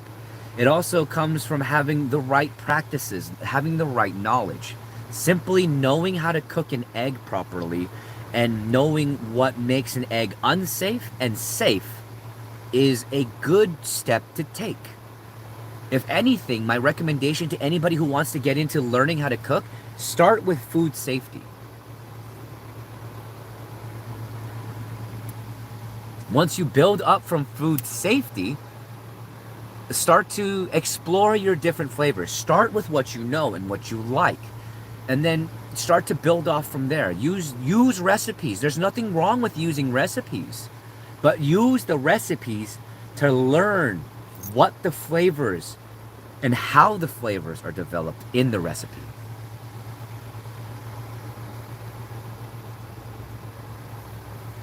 And I do that all the time too. There's nothing wrong with Googling recipes. It's a good way to learn. It's a good way to experiment. It's a safer way to experiment, because more often than not, these recipes are tried and true and tested. And even though they might not be the most tasty at times, they're at the very least edible. Except for Rachel Ray. Don't use hers. I'm just kidding. I'm just kidding. Let's see. How long did it take y'all to realize that cinnamon was just a type of tree bark? I mean, I knew that because they told us that in elementary school. That was one of the things they taught us. And then also might have some... I thought I was already live. And that was also something that they taught us because of where I grew up in California. For some reason, Arbor Day was a big thing. So they talked about different trees. And one of the different trees that they talked about was, cinnamon trees.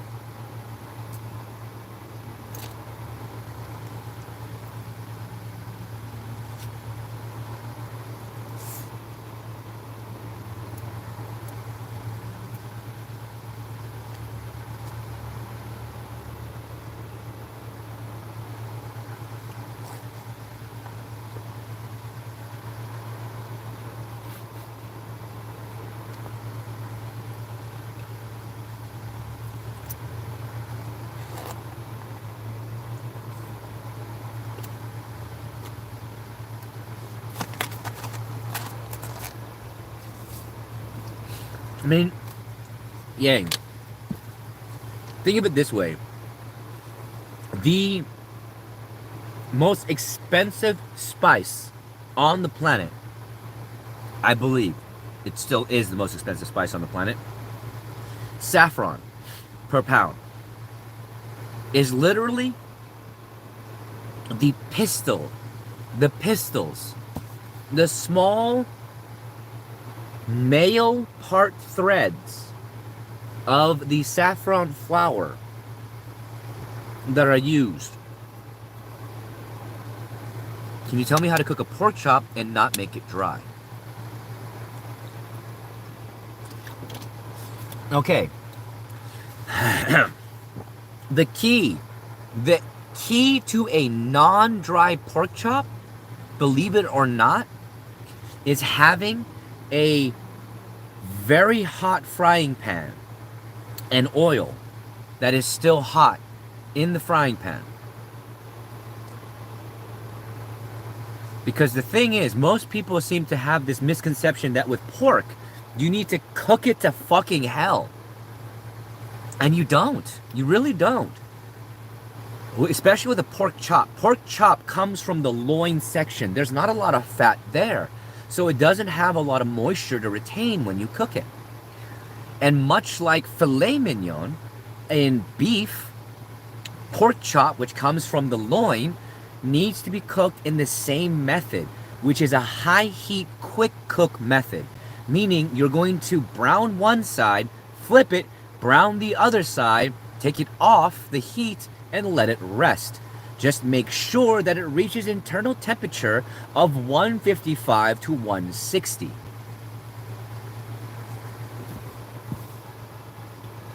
Once you've done that, you should have a pork chop that isn't dry. The only other way that I would recommend you make a pork chop that isn't dry is a southern style smothered pork chop. Which, if you want to make that, the easiest way to make that and make it really juicy and good is to get your pork chop, right? Flatten your pork chop as much as you can by putting it in between a Ziploc bag and using a frying pan and kind of going to town, but not smashing too hard where you just bit it to pieces. You're kind of smashing like this away from the meat because you're stretching it so you can smash it flat. And then what you do is you're going to get your knife and you're going to cross hatch the inside of the meat. And then you're going to get your pan nice and hot, add in your butter, add in your onions, let your onions caramelize really, really nice and well.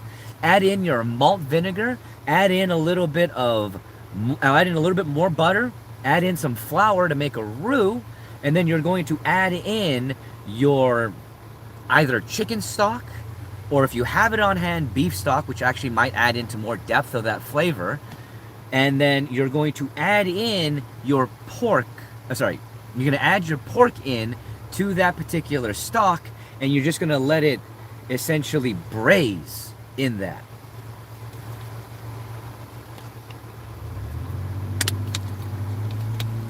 Best type of steak is well done. If you like shoe leather, if you like well done, that's your prerogative. You're the one who's eating it. I'm not going to tell you how to eat your steak. I'm not going to eat it well done, though. Me, I am, first off, when it comes down to steak, I'm a fucking heathen. I like mine black and blue more often than not. If not, I prefer it rare. That's me, though.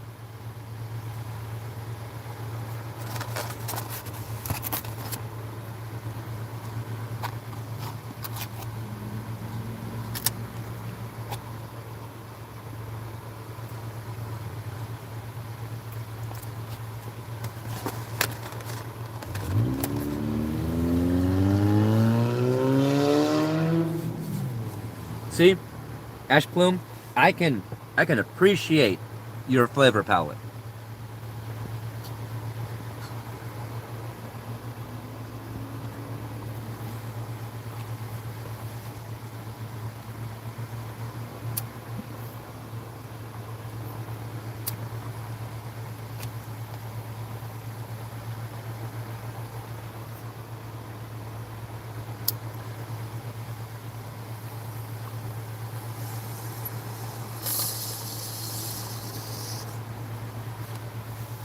All right. So I'm going to try something here, okay? Because I really need to go to the bathroom, but I don't really want to take y'all with me this time. Y'all will get to watch Mocha for me, okay? I'll be back. Just watch her. Make sure she's gonna be a good girl. Make sure she doesn't fuck anything up. Not that y'all could do anything if she does. But y'all will get a Mocha intermit. Ah, no! Oh God, no! What the heck? That was creepy.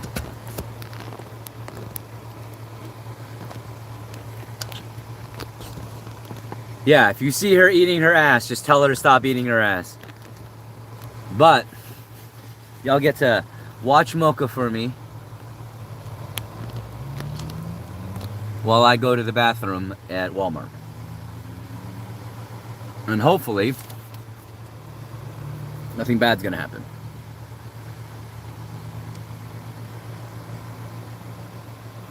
That heathen who eats their steak blue. Yes, I am that heathen. I am the black and blue steak eater. Alright, y'all. I am gonna go to the bathroom, though.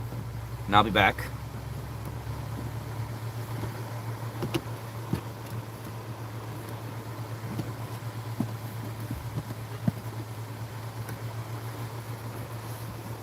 And I surmise that without my phone with me, I'm gonna be a lot quicker. Oh my God, people. Chill the fuck out. Some people.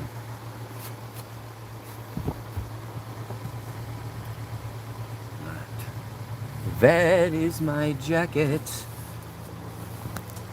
Cue the elevator music. I'm hoping everything stays where it's supposed to stay.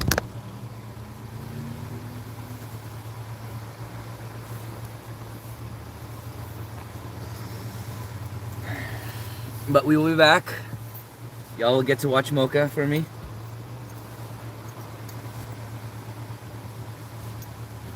I will in fact make it easier to watch Mocha for me. And I'll even turn on a light. Ah! I'll even have on a light. Stay, you bitch. There we go. And now you can say Mocas. Stay, okay? Stay, baby girl. Please don't act like the world is going to end just because I'm not here. You're gonna be fine. Y'all are gonna be able to tell me what she acts like while I'm not here. Hopefully she doesn't destroy everything.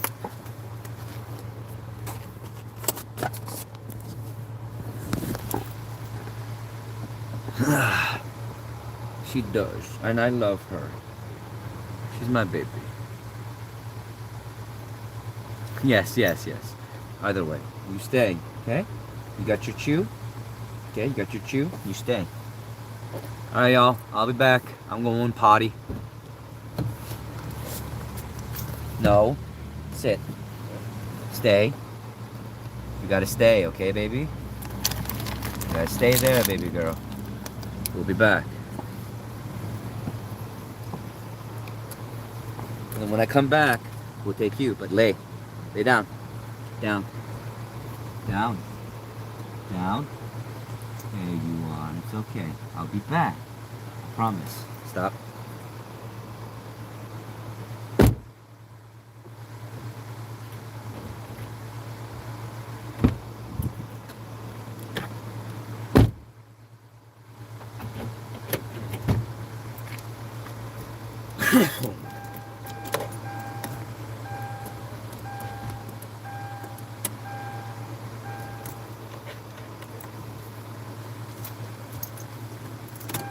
Love you.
Hi. All right, we're back. Look at that.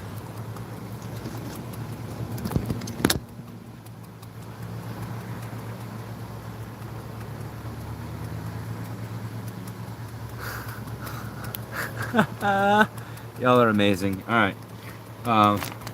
Give us 1 second. I'm gonna take her out. She was an angel. Aw, you were a good girl. Were you a good girl? All right, we are gonna take her out so she can go potty. Hey, hey, hey, hi, hi, hey, hi, hi, hey. All right, but we'll be right back.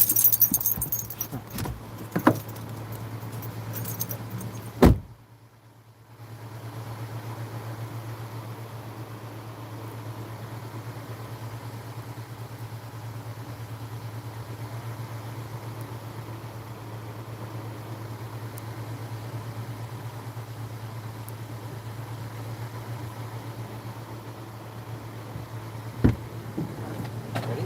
Pull up, lit up, lit up. Good girl. Oh God, no, the camera is gonna fall. Okay, I need to work on that.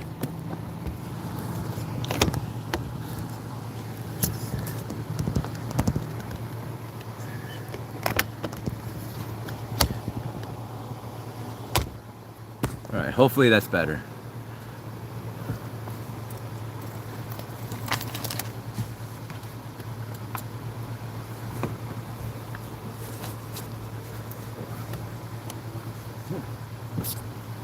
What I need to get, hi, hi, hi. Don't drop us, we are fragile. I will do my best not to. I appreciate y'all being here, I do. All right, whew. We're back, hi, hi, hi.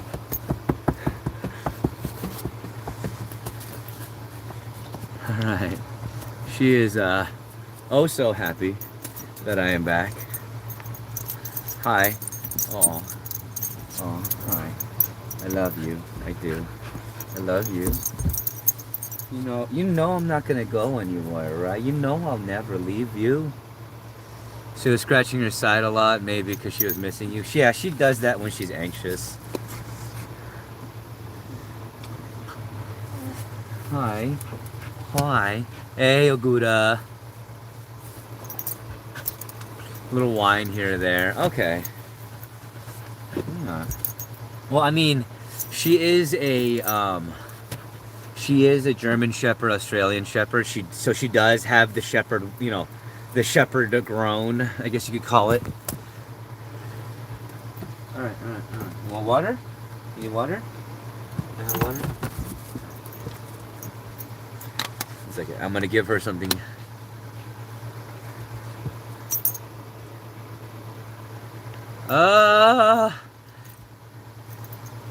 I think I'd rather be a perpetual, because perpetuals have a lot of interesting abilities. I used to have an Australian Shepherd. They're such good dogs. Oh yeah, no, and she is like one of the most amazing dogs I've ever had when it comes to listening. She might.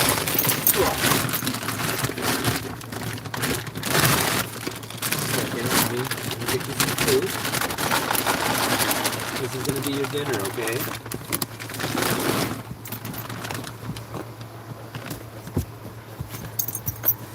Give me a second. Give me a second. Move. Hey, move. Move. So I can put that there, not like squish your face. Jesus. Try not to do that here, lady. Do we understand? No, don't. No, don't. And it's okay.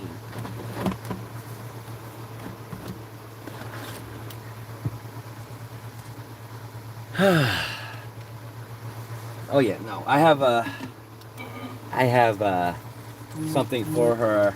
Every morning I'll give her something, you know. I'll give her a little treat.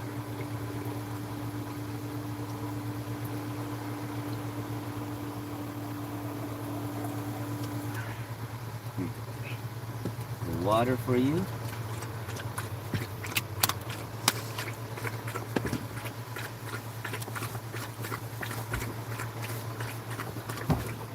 Are you talking about Vulcan? You know, the undying Vulcan? But yes, no, Australian Shepherds are amazing. I loved Australians, honestly.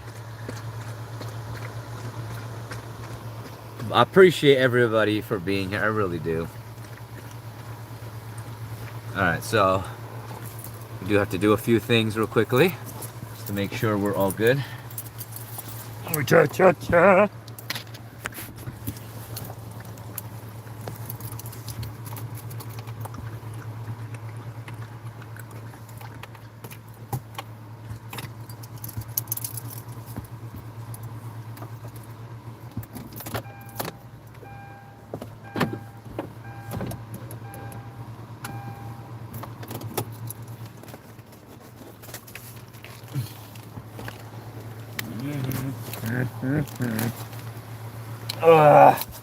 Okay. Whew. Yes, Vulcan, the leader of the Salamanders, who is one of my favorite Primarchs of all time.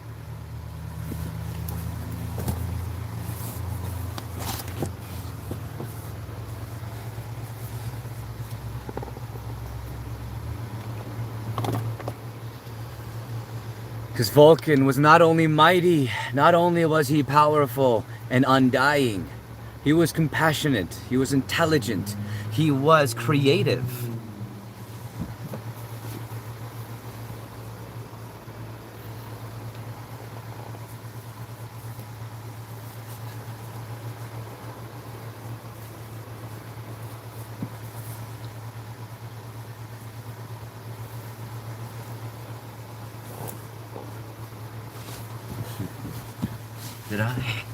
Did I put it away actually in the right place? No, no I did not. Thought I did, but apparently I did not.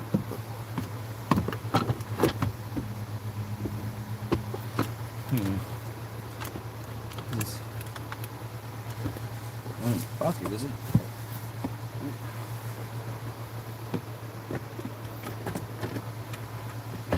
Apologies, I am just seeking something. You need more water? Okay, give me a second. I shall give you more water. Oh, there it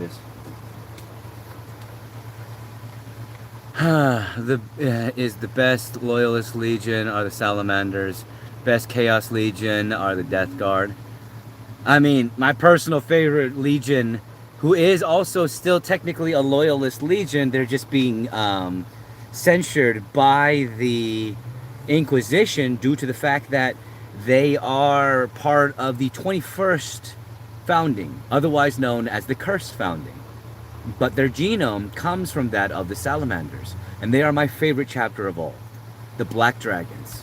They are the Wolverines, essentially, and I mean Wolverines as in X-Men Wolverines, of the of the Warhammer universe.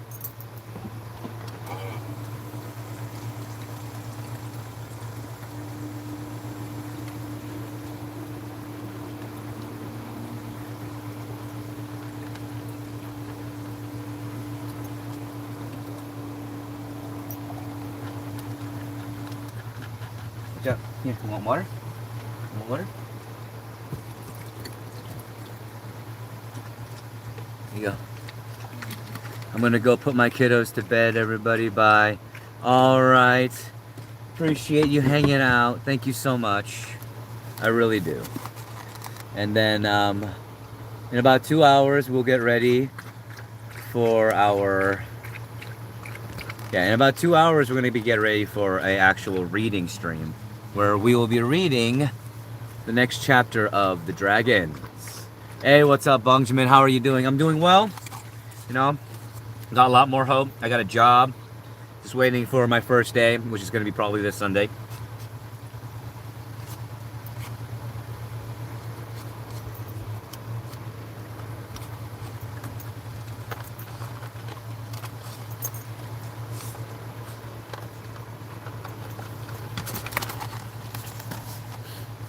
I am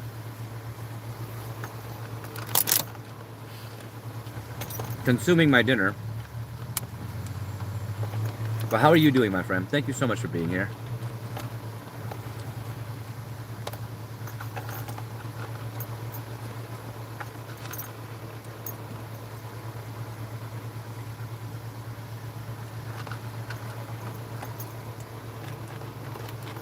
Speaking of which,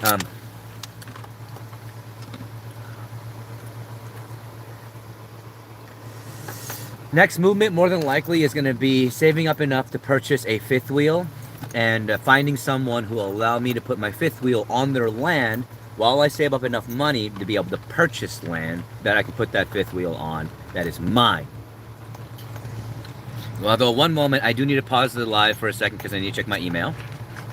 Sorry about that, we're back. But yeah, that is going to be my next move. And I appreciate y'all for being here and hanging out for it. Thank you, Bongjamin, for your support. I really do appreciate the offer of kindness as well. It truly does mean the world to me.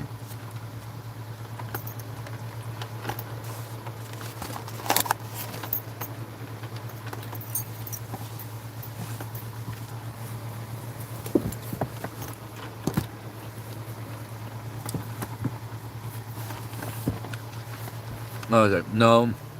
Do you think it's coincidence or do you think it's fate? Or is it the God Emperor himself's will?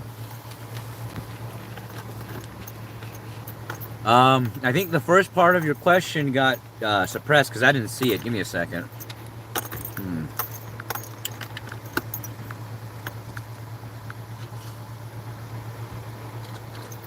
Okay, and the new Warhammer 40k lore, the God Emperor himself is slowly waking up, and some of his sons are starting to reappear after centuries of being gone.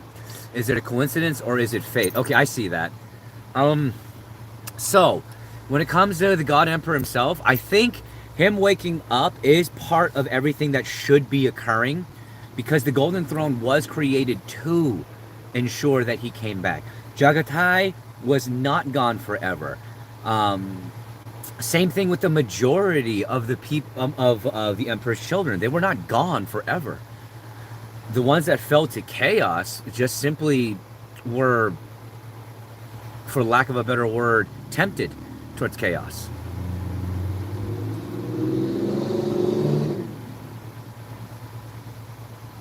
Lay down.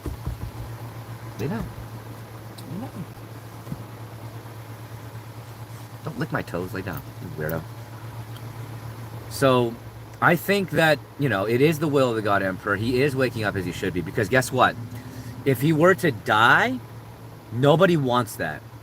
Because you know what happens when the God Emperor dies? You know what will happen when the God Emperor dies?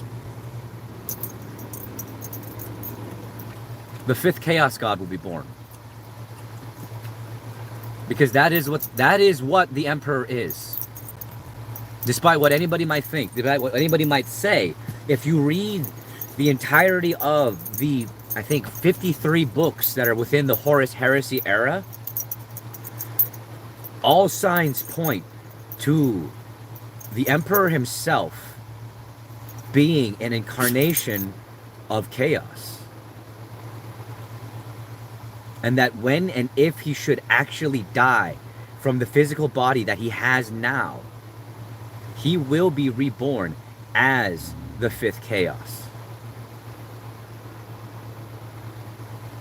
Lay down and do not growl. That is not okay. Down. Down. Good girl. Yeah. He is going to be the fifth chaos god. That is more than, like, that is, I 100% believe that is going to be the case.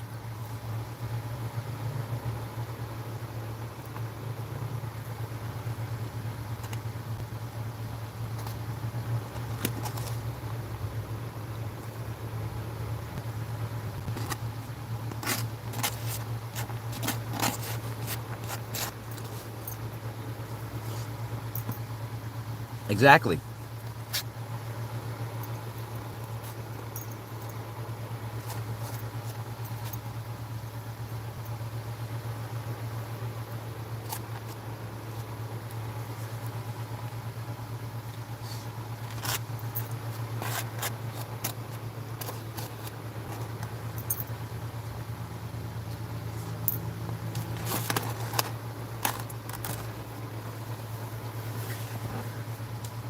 So, when we look at the Chaos Gods, right?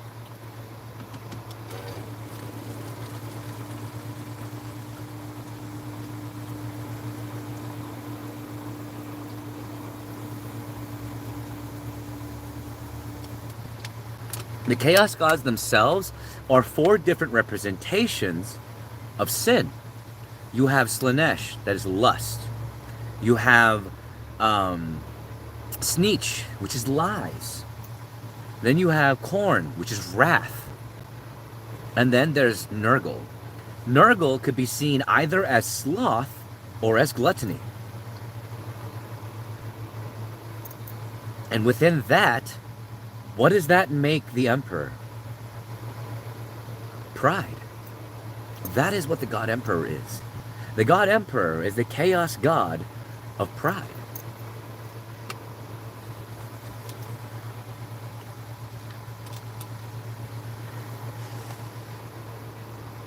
It does, doesn't it? It really does. That is the truth, Hades.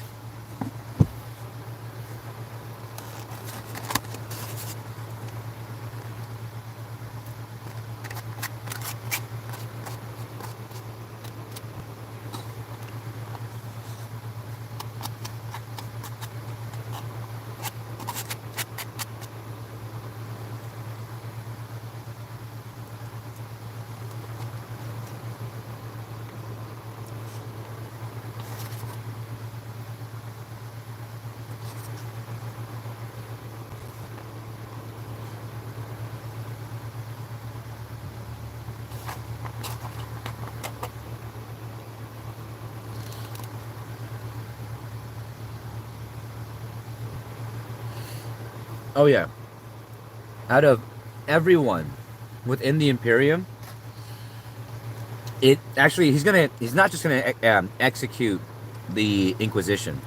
He's gonna execute the Inquisition and the High Lords of Terra, because it is the Inquisition and the High Lords of Terra whom benefited from the Inquisition being in their position that have essentially ruined the Imperium of Man, causing one of his sons, Robuta Gilliam, to do everything he can to keep it together.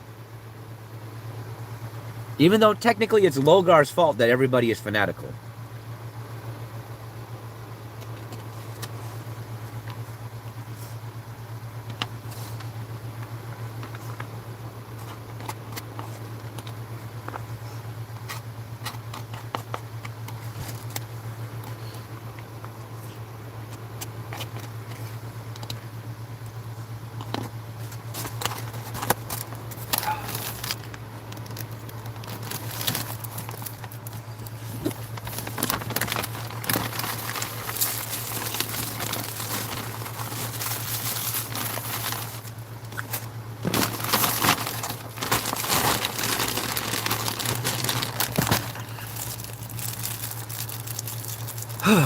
But yes, the Inquisition is one of the biggest problems the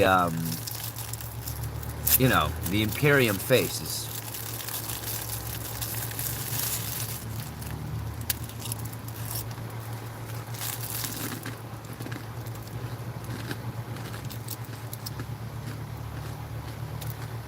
Right?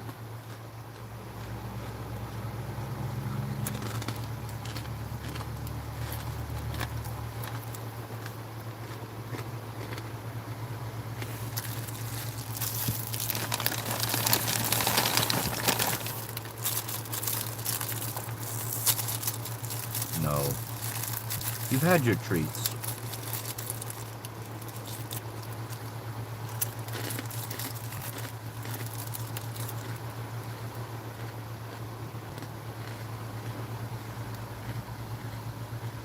All right.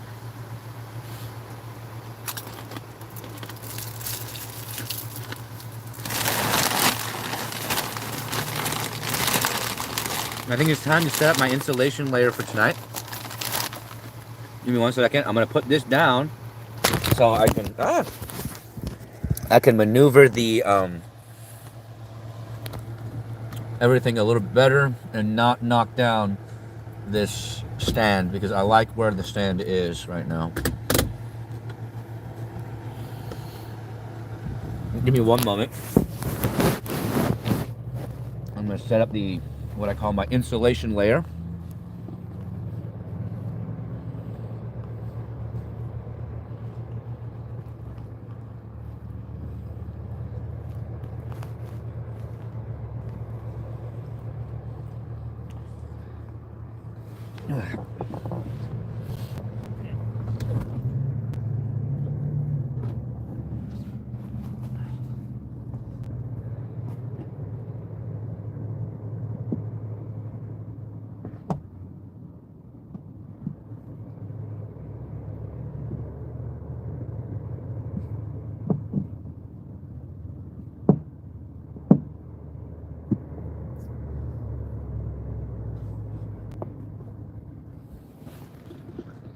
Oh no! There we go.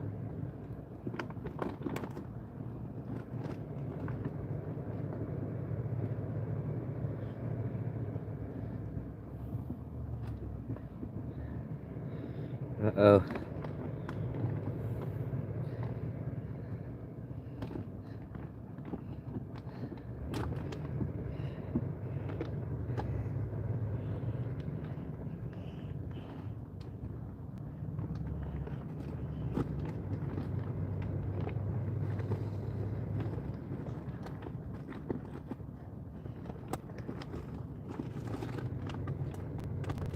Aha.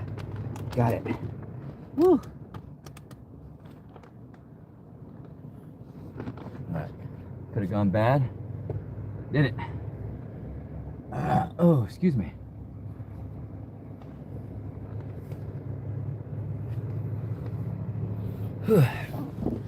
Ah! Hey, what's up, fish bones? How are you? Appreciate you being here. I'm just setting up my insulation layer.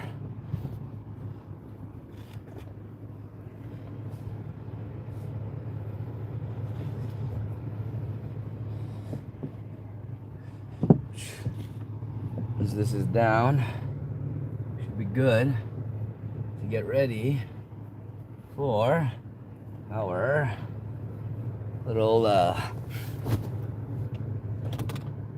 you know, you stay there. Our what is it called?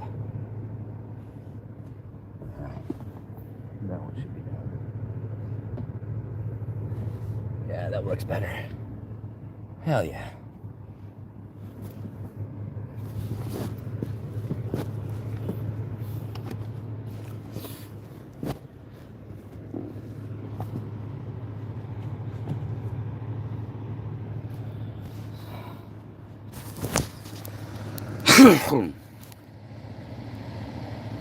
Oh yeah, we're staying warm. We are. Thank you so much.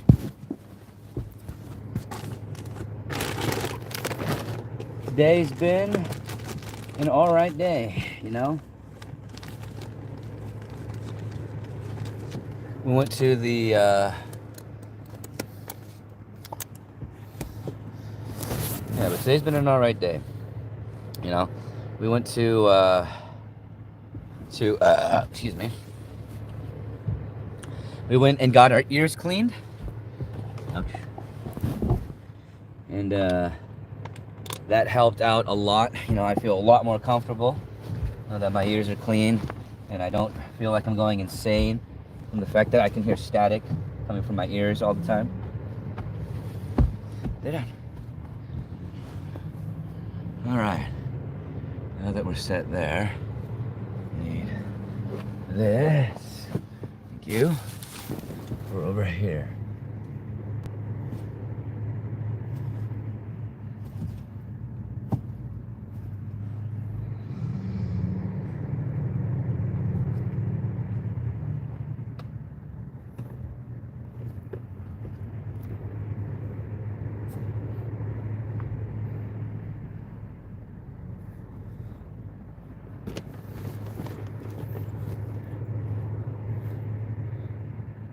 There we go. We are, for the most part, covered up. You need to do that? Oh man, I'm gonna tell you right now, it is nice because it's been roughly a year, yeah, a year and a half that I've been feeling or and hearing static in my ears, and it really sucked.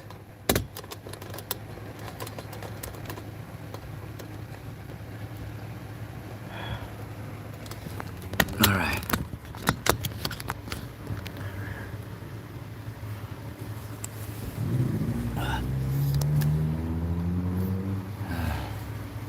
All right. You're doing good. Yeah.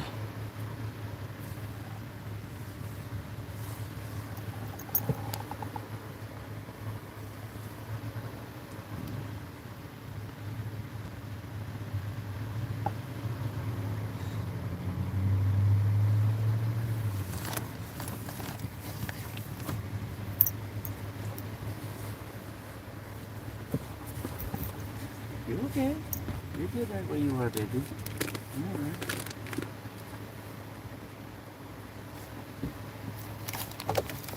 Oh.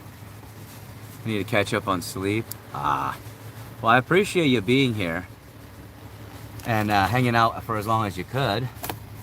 But I totally understand, you know, needing to sleep. Trust me, I get it.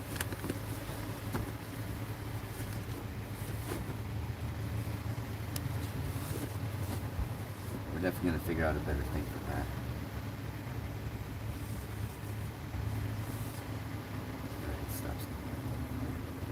I think I can figure that out. I think I can figure that out. Can't wait till you're unbanned. Me either, my friend. Me neither. Oh God, what the hell is that? Nobody I want to listen to.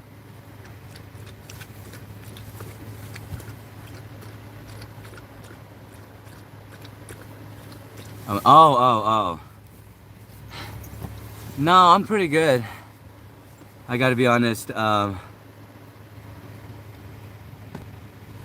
slept, I've actually slept pretty well, you know. I'll sleep a lot better once I'll sleep a lot better once I have the mattress pad in here. And then I just need to get I need to get a small towel for Mocha's little water area because it does get a little bit wet and kind of gets everywhere. But if I can cut the mattress pad to be a little bit different and like kind of make an alcove for Mocha's food and area, I might do that just to make it easier to have everything in here. And then put Mocha's like water stuff on a like a what's it called?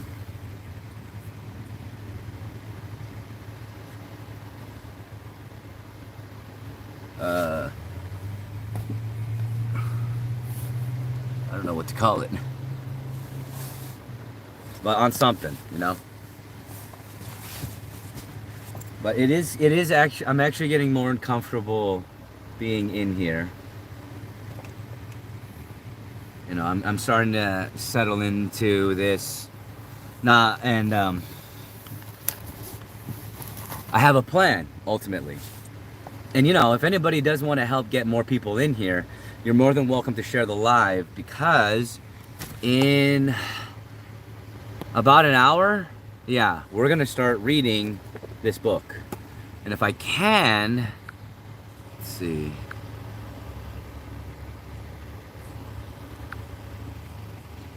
No, I cannot, can I? So what I'm gonna have to do is I'm gonna have to restart the live. I am gonna restart the live.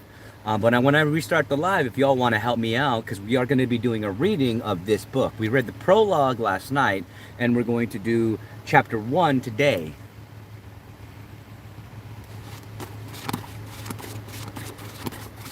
But yeah, we're gonna switch the live up in an hour, all right? And I'll do a post everywhere about it, so that everybody knows. I'll post up in my Discord and everything. And yeah, I appreciate anybody's help getting my live out there until I get my ass back onto TikTok. And then we'll see what happens with TikTok, because if the TikTok ban goes through like everybody thinks it's gonna go through, which I personally Don't think it's going to be as simple as that. There is a lot of unprecedented laws that are there that need to be considered. So it's not going to be as simple as everybody thinks it's going to be.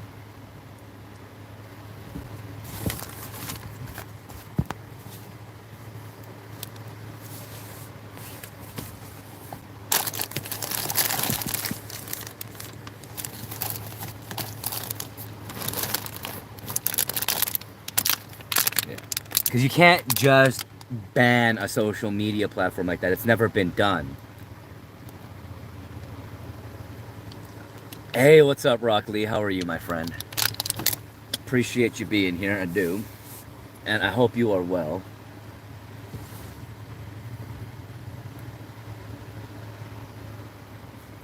So that works too.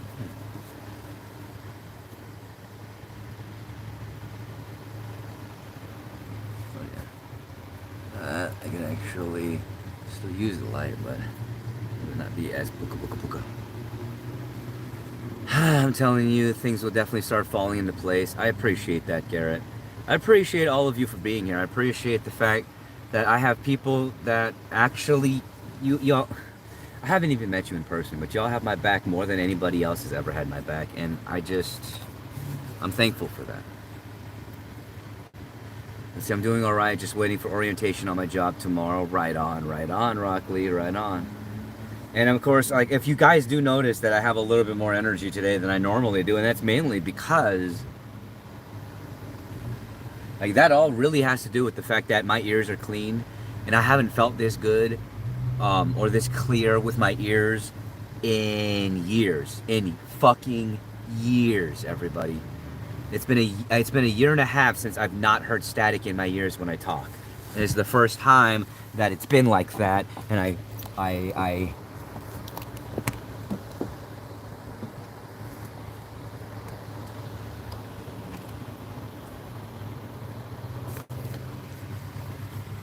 I'm essentially blown away because of it.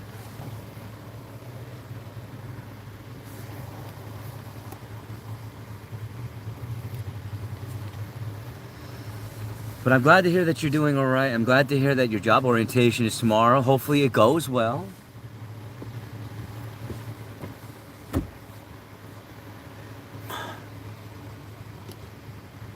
Explain your ear. Okay, so I've had a lot of ear wax buildup in my ear, and because of the way my ears are shaped, whenever I use Q-tips, really all I'm doing is impacting the ear wax over and over again. Really what I should be doing is waiting for my ears to do what happens naturally for most people, which is the ear wax will slough out over time. And that is how it's naturally supposed to happen.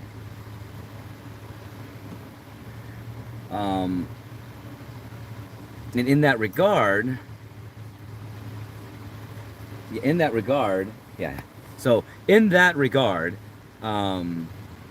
because of that, I've been hearing static in my ear from the earwax that buildup that's been in there for roughly about a year and a half. It's been getting worse for a year and a half. I've been feeling and hearing it for almost 3 years now, and it's been almost 13 years since I've actually gone to the urgent care or any doctor to actually have it properly clean in any way. Today I went to the urgent care and I actually got my ears cleaned out, and there was a lot of wax. I mean, there was a nice fat little nugget that came out, which was nasty. But they told me instead of using Q-tips, from now on I need to be irrigating my ears once a month with a warm saline solution. That is going to be what is going to help me, rather than attempting to use Q-tips, which only stem to make the problem worse. And it is funny how we got the same thing. I think you got me wanting to get my ears cleaned after I saw your video. I mean, it helps. It really does help. I'm telling you, not hearing that static,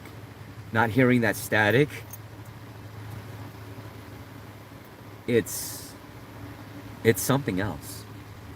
It is. Because I've heard that static for so long. I was almost I was not exactly comfortable with it, but I was almost, what's the word? Used to it in a way. in a way that made me go fucking insane.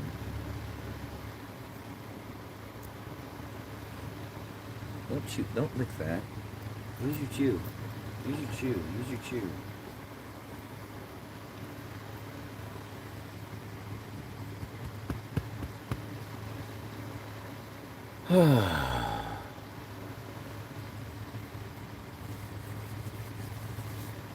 So I got a car organizer thingy, but I can't really use it because there are certain things that it didn't come with that I thought it came with. So I needed to go get more car organizer things to put on the back of both of my cars, both of my seats, and then I'm gonna be able to have a lot more room in here and be a lot more organized, I think. And I'm gonna get a trash can for my car up here.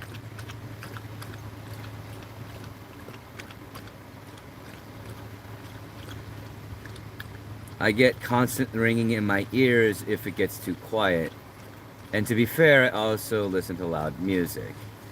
Rock Lee, before you go to a doctor to get your ears cleaned, instead of wasting the time to do that, I would recommend you tell your doctor about that ringing and see if you can get a recommendation to see an ear, mouth, and throat specialist. Because an ear, mouth, and throat specialist will actually be able to figure out whether or not that could actually be tinnitus. And if it is tinnitus, maybe they can have some treatments for that. Or it could be what my doctor told me that could have happened, that may have been the reason why I heard static until they looked at my ears, which would be there are glands that are right here on your body, in your mouth, and that connect from your ear down to your nasal cavity that essentially can get buildup on there, almost like a keratin buildup, and you actually need to massage those if that is the case, and that might help alleviate whatever that ringing might be. Now, I am not a professional. I am just relaying some information that I learned today, and I would just recommend talking to your doctor about that particular issue. Maybe they might be able to help you out, and they might be able to point you in a better direction than I am.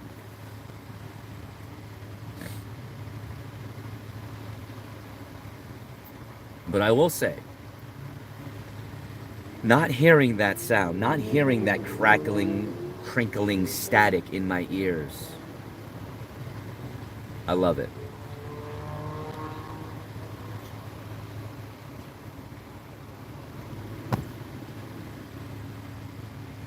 Yeah, you know, it's a consideration.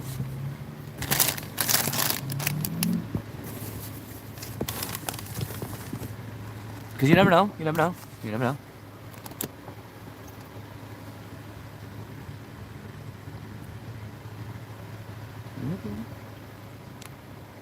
Okay.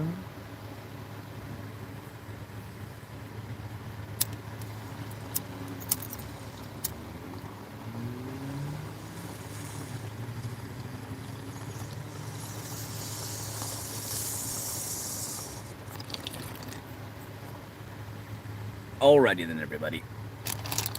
I'll be right back. Well, Rockly, 1 second. I'm actually going to be ending the live, and then we're going to be coming back. We're going to restart the live, and we're going to be doing a reading of the next chapter of this book. So if you want to help and you want to join in, I would love help sharing around that I'm going to be going live at 6 o'clock to do a book reading of this. But I am going to end the live here. I'll be right back, all right? Thank you, everyone.